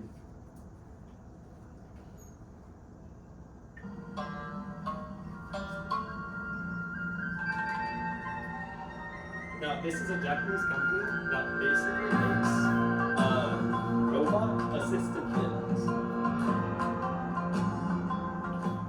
This is someone who couldn't walk when they fell in, and now they're walking.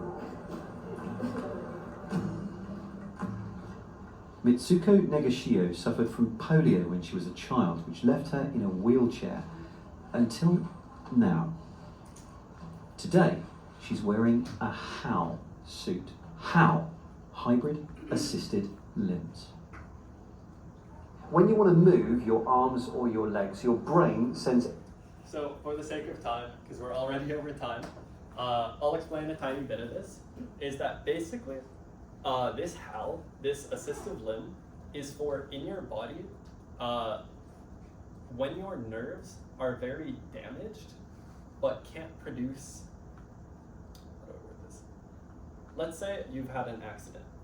Your nerves, which produce a strong reaction, a strong signal to tell your leg to move, no longer produce that. They might produce now 1/10 of what they used to. This HAL, it can detect that really small firing of the nerves, that firing which isn't enough to move your leg, and it can say, okay, we're getting this tiny signal, let's move the leg for them. And what this does is that over time, as you basically, you kind of tell the body like, I want to move my leg, and then HAL does it, it's actually going to rebuild and strengthen those neurons. And your muscle is eventually going to become much more capable of walking, in this example, without that HAL. So it's essentially a physical therapy device. As you do this, think of it as like, if you have a really bad injury, you get physical therapy and you like slowly just rebuild that strength. In the same way, HAL allows you to slowly rebuild your neuron-muscle connection. Yeah, so that's a little summary, and I think it's really cool. Go for it.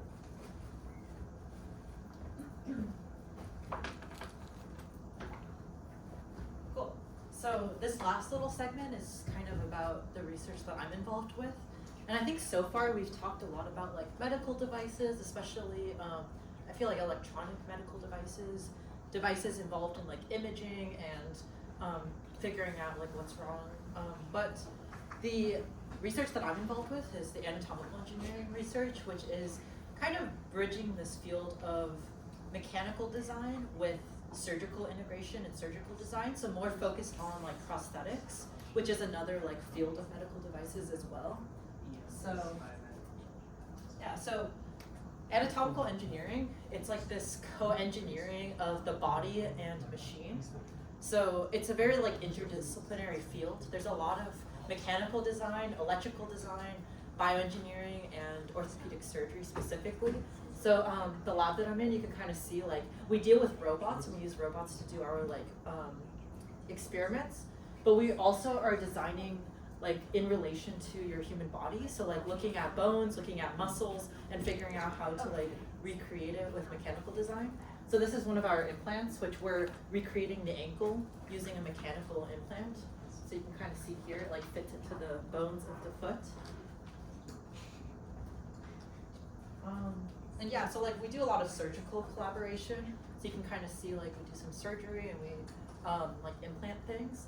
And I think it's just like, it's a different side of medical devices. It's a bit more surgical and also mechanical rather than just the device side. And it's really cool because we get to work with like surgeons and go and see the dissections, and we get to see like surgeries and work with them to figure out how to like implement our devices with these like new innovative surgical ways. Yeah, and then something maybe more relevant to like the medical devices we've talked about and like electronic devices specifically, but a lot of prosthetics, a big concern is how you bridge this like neural and like machine interface, right? Because you have this piece of hardware and you need to like control it somehow.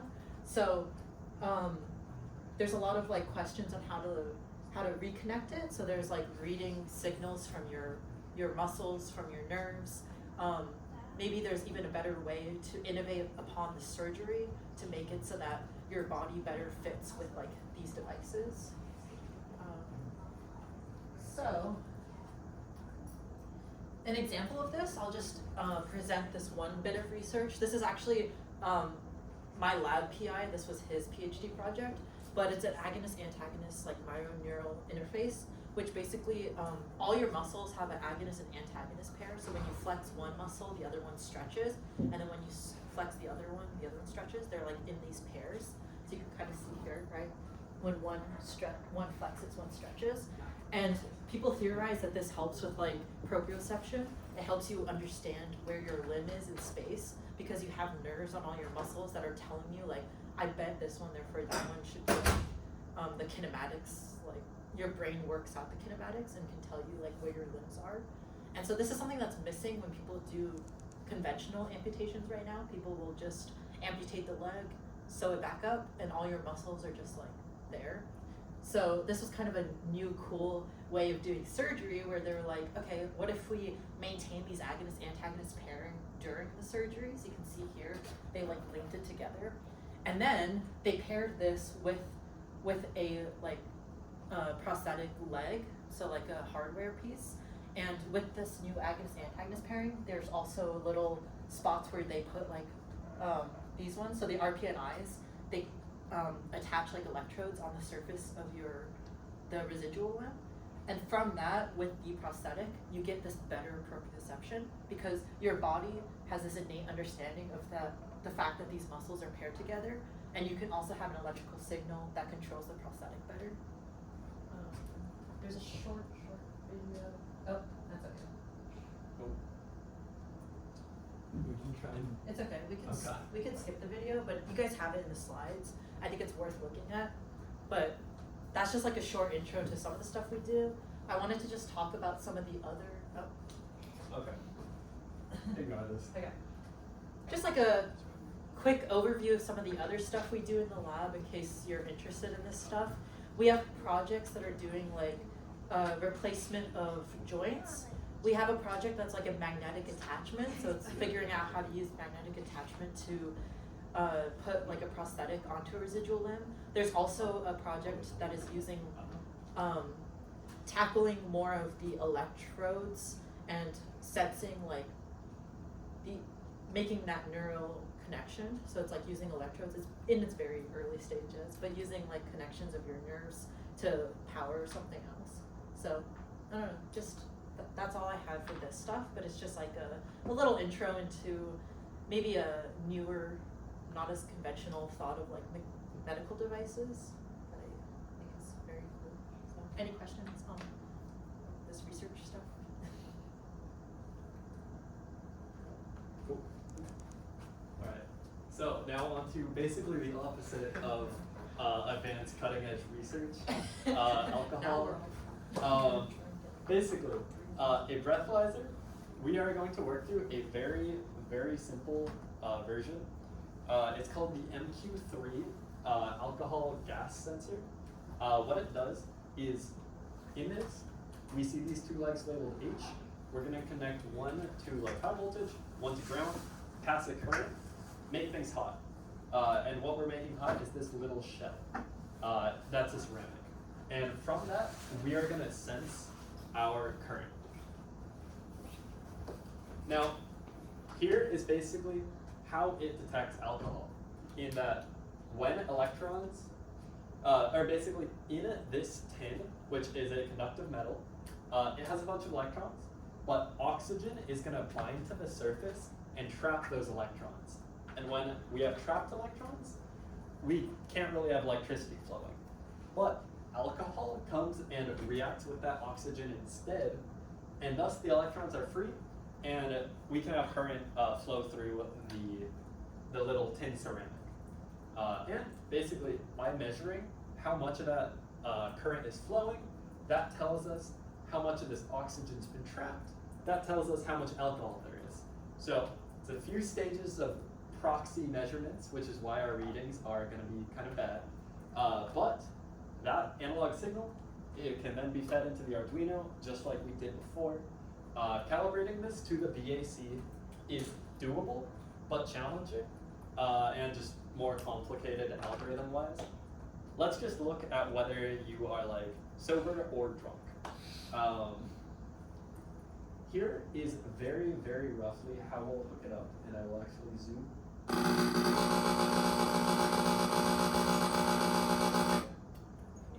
I hate this room.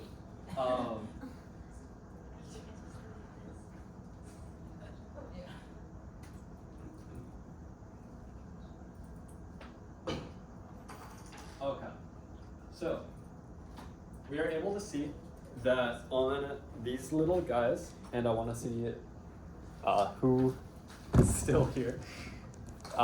Thank you all for sticking through the end of this. And here we go. And then we'll also distribute a resistor.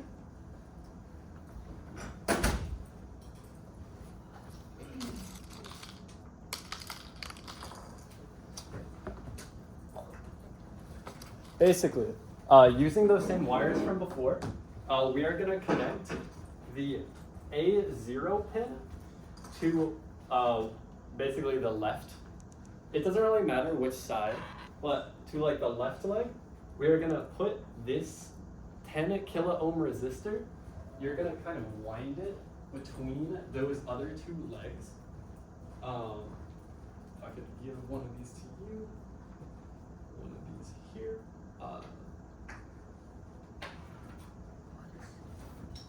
One for you guys, one for you guys. And also, okay. Basically, we are gonna take this guy, take our resistor, we are gonna just kind of tie it around it doesn't matter exactly. Basically, here we can see these little groups of 3 legs. We want it to be between the middle and like either the right or the left. Let's say middle and the right one. So let me know if you guys are able to do that, basically.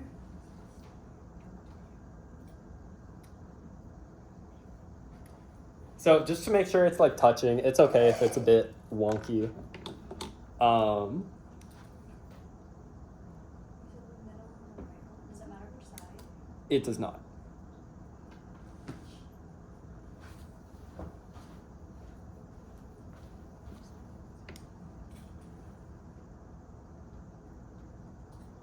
Okay, and then I'm gonna cut a bit of a wire for y'all.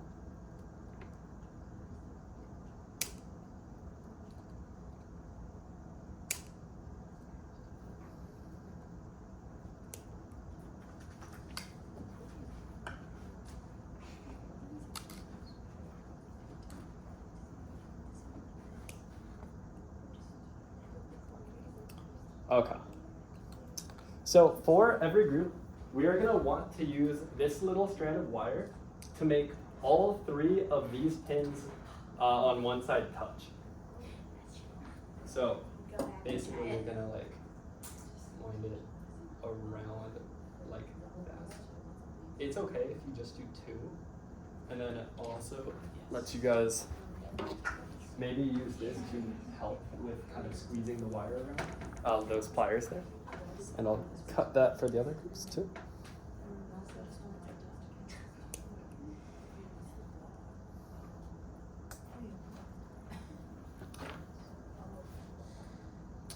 Okay. So here is a little wire chunk. It's falling apart a little bit. But to basically, yeah, make those 3 bits connect together. For the right side, for like the power. Yes, for the power. Then where does it go? Yeah, so as I pass these around, this yellow. Basically, it's just you're gonna make like 2 of these touch, your 2 power ones. Yeah. Do you need like the red cord to connect to every single pin there? It needs to connect to at least 2, so that's why I'm kind of passing around these wire chunks. So I will get that back to you. In this case, We'll bring one over. Heads up, it's right there. Basically, yeah, you're just gonna take that and wind it as well as you can around 2. Ideally, trying to not short the wire. I know this is jank, but yeah. Oh yeah. You can do around 2 or 3. If you do it around 3, that's best. But if you do it around 2, that's fine. What if I do it around 2? you just It will not work. Oh, sorry. This. You just need to connect the resistor to Okay, so to review, we wind that around at least 2 of the pins on one side. Then that side we connect to our 5-volt power on the Arduino. On the other side, we have one side which does not have the resistor. That goes to our A0 pin, and then the other one goes to our ground pin. That's basically it on the connections, just to explain those. Wait, Yes. what does the on a separate that the resistor? Yeah, so basically with kind of the last little bit of there that we're able to get, we're gonna take the ground and connect it. Place it onto like this middle guy and just kind of like squish it down. Yeah, that'll go to A0. Nice. Yeah, just as much as you're able. Okay, wanted to check how y'all are doing. If anyone wants help like winding, we have pliers, which might be useful. It's gonna go to 5 volt. How's it going back here? Okay. If you're struggling with the kind of connections, pliers might help with just squeezing it from above. Good luck.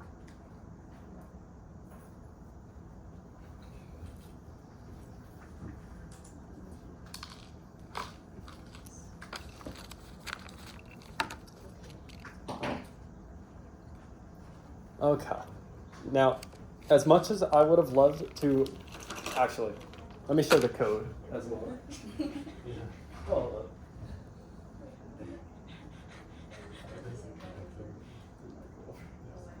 I think we should just. Oh, okay, that's fine. I can help clean up. Yeah, it's cool. Yeah, we show the code and then we run it and then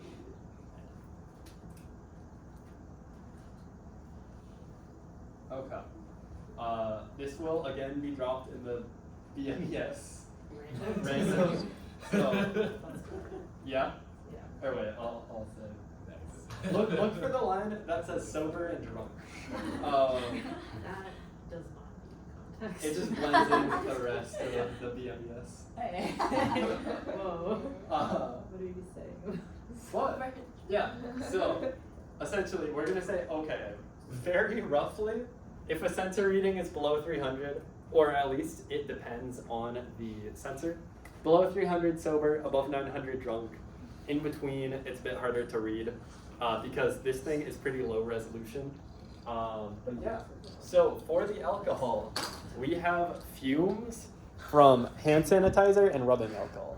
I could have also brought the other kind of alcohol, but yeah, that's for after the workshop. We can. Provided by Of course. What? Funded by. But yeah, so what we're doing is we're saying, okay, this is the A0 pin. Now, what I said before is that this MQ3 sensor, it works by heating up. Yeah, so be careful. If it's hooked up correctly, it should heat up over time. Oh, okay, we'll see. Hopefully.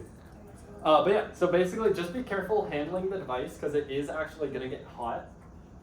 And by like the device, I mean just the end of it. Yeah, just that guy.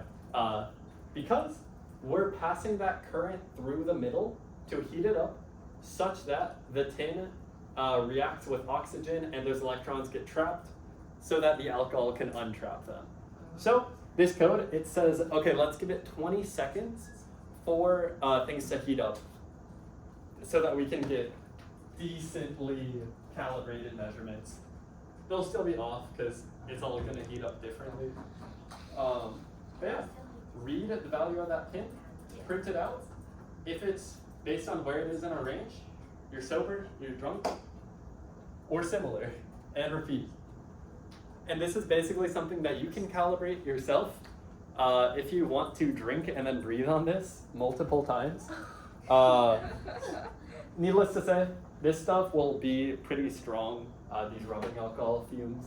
So yeah, just kind of hold it close to your sensor and you should see it spike up. You might see it stay up for a while, just due to this being very concentrated. But yeah, that should be it. And to go back really quick to the setup. Where are you gonna use it though? How's everyone doing on the setup of this? Are you getting, or are you able to run the code? Yeah. Okay. But it's not, I don't think I feel it.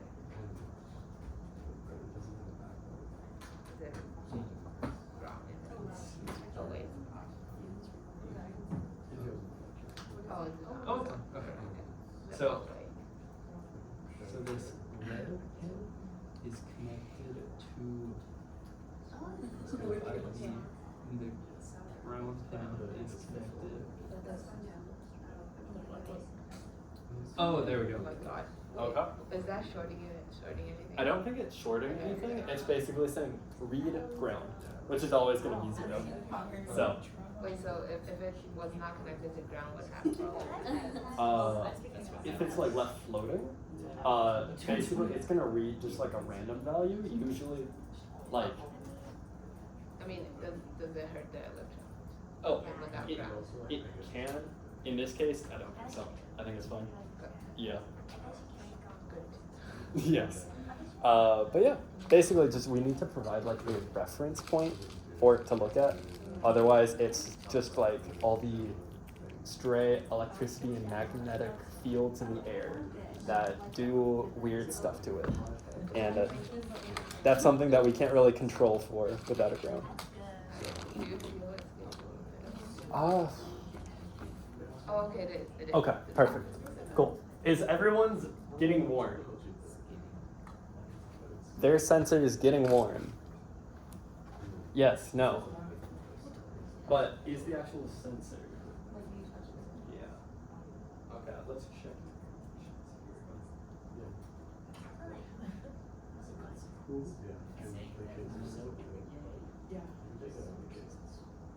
For sure.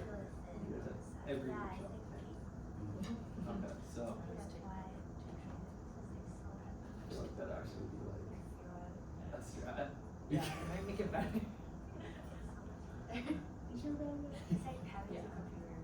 It's just like having a stack of paper and a computer. It looks good. No. That's the confusion.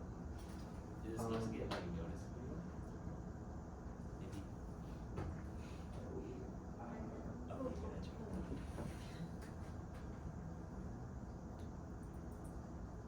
Oh, you can't use it this kind of alcohol.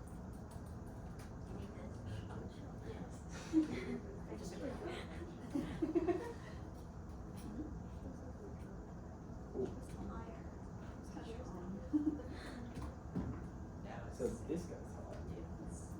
Wait, did you get It says any- stone cold. well, Something now would be it's hot if more you so. make it.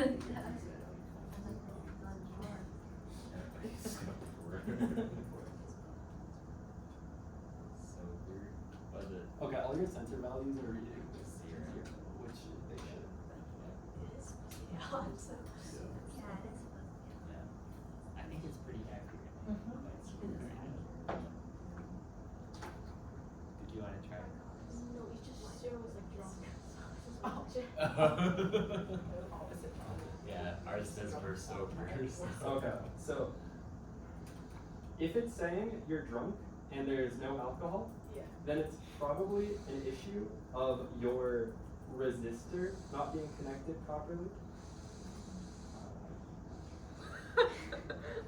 I'm drinking but within legal limits. Me too. Okay, now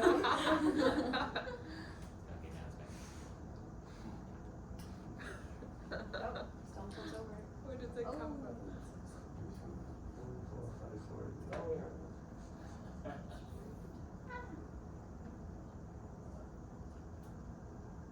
Can you check I would- your, I would just go through and double check your connections. I want to come back to it. Sure. How's it going here?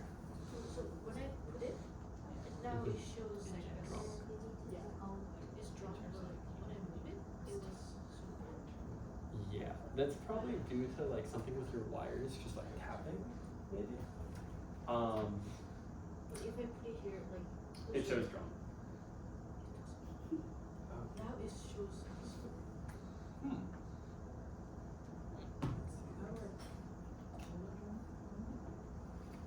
Head in the bag. I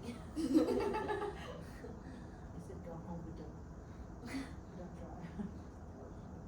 Okay, so Might be early because it's taking a while. can you check? It's not thirsty. It's Thirsty Wednesday. Check your It's processor. Thirsty Monday. It's today Monday. Oh yeah. I'm really sorry if I messed this up. But I'm gonna just double check the wiring. Like this guy is still here. Don't mind me, I'm just gonna trip on these Wait a safety minute. hazards. It's a simple fix of that. Okay. Are you having any luck?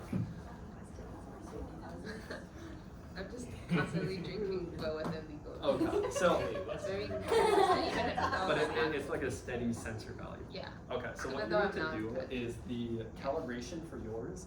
Yours is just kind of like more sensitive. So up your like sober limit to like 700. Yeah. Where do we sit? That is gonna be the sober Oh, variable I at the see. top. Sober. Yeah. And then drunk is like 10. Yep. How are you guys doing? It works? Yes. Okay.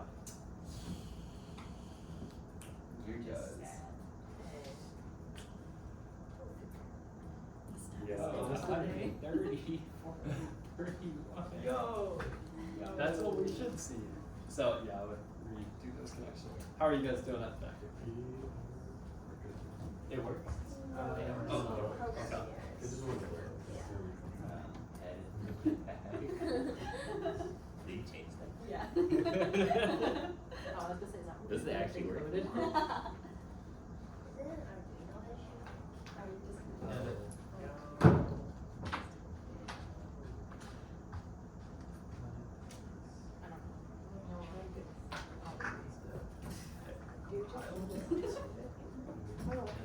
Just says Let me wait. create mine. You tried restarting, right? Because I am drinking. Okay.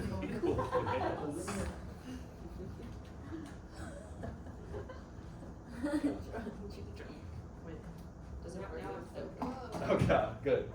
I hope. Here, we just did this. Is it spiking? Wow, it's Huh. Are the values increasing at all? Okay, there we go. Perfect. Yeah, and so it takes a bit once you load it with all the alcohol fumes. It takes a minute for it to kind of resettle back to sobriety. But yeah.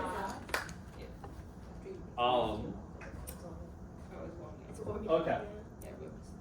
We can still keep finishing up the demo, but for the sake of the workshop, today we've looked a bit at implantable electronics, medical imaging, biometric sensing, regulations, high power. Cool. I hope this has been useful as just like touring some intersections of electronics and medicine. Thank you all for coming out tonight. I hope the demos were fun. Again, you can keep them, like the ECG, the Arduino. The only thing that we ask for back are like these cables here, but otherwise it's all for you guys. Yeah, we hope that's a little reward. But thank you all for sticking it through the entire meal period. We really appreciate it. Oh, okay, well, you don't even need What are we allowed to play? This. All of it? Gotta record it. We have some end of year memory. Also,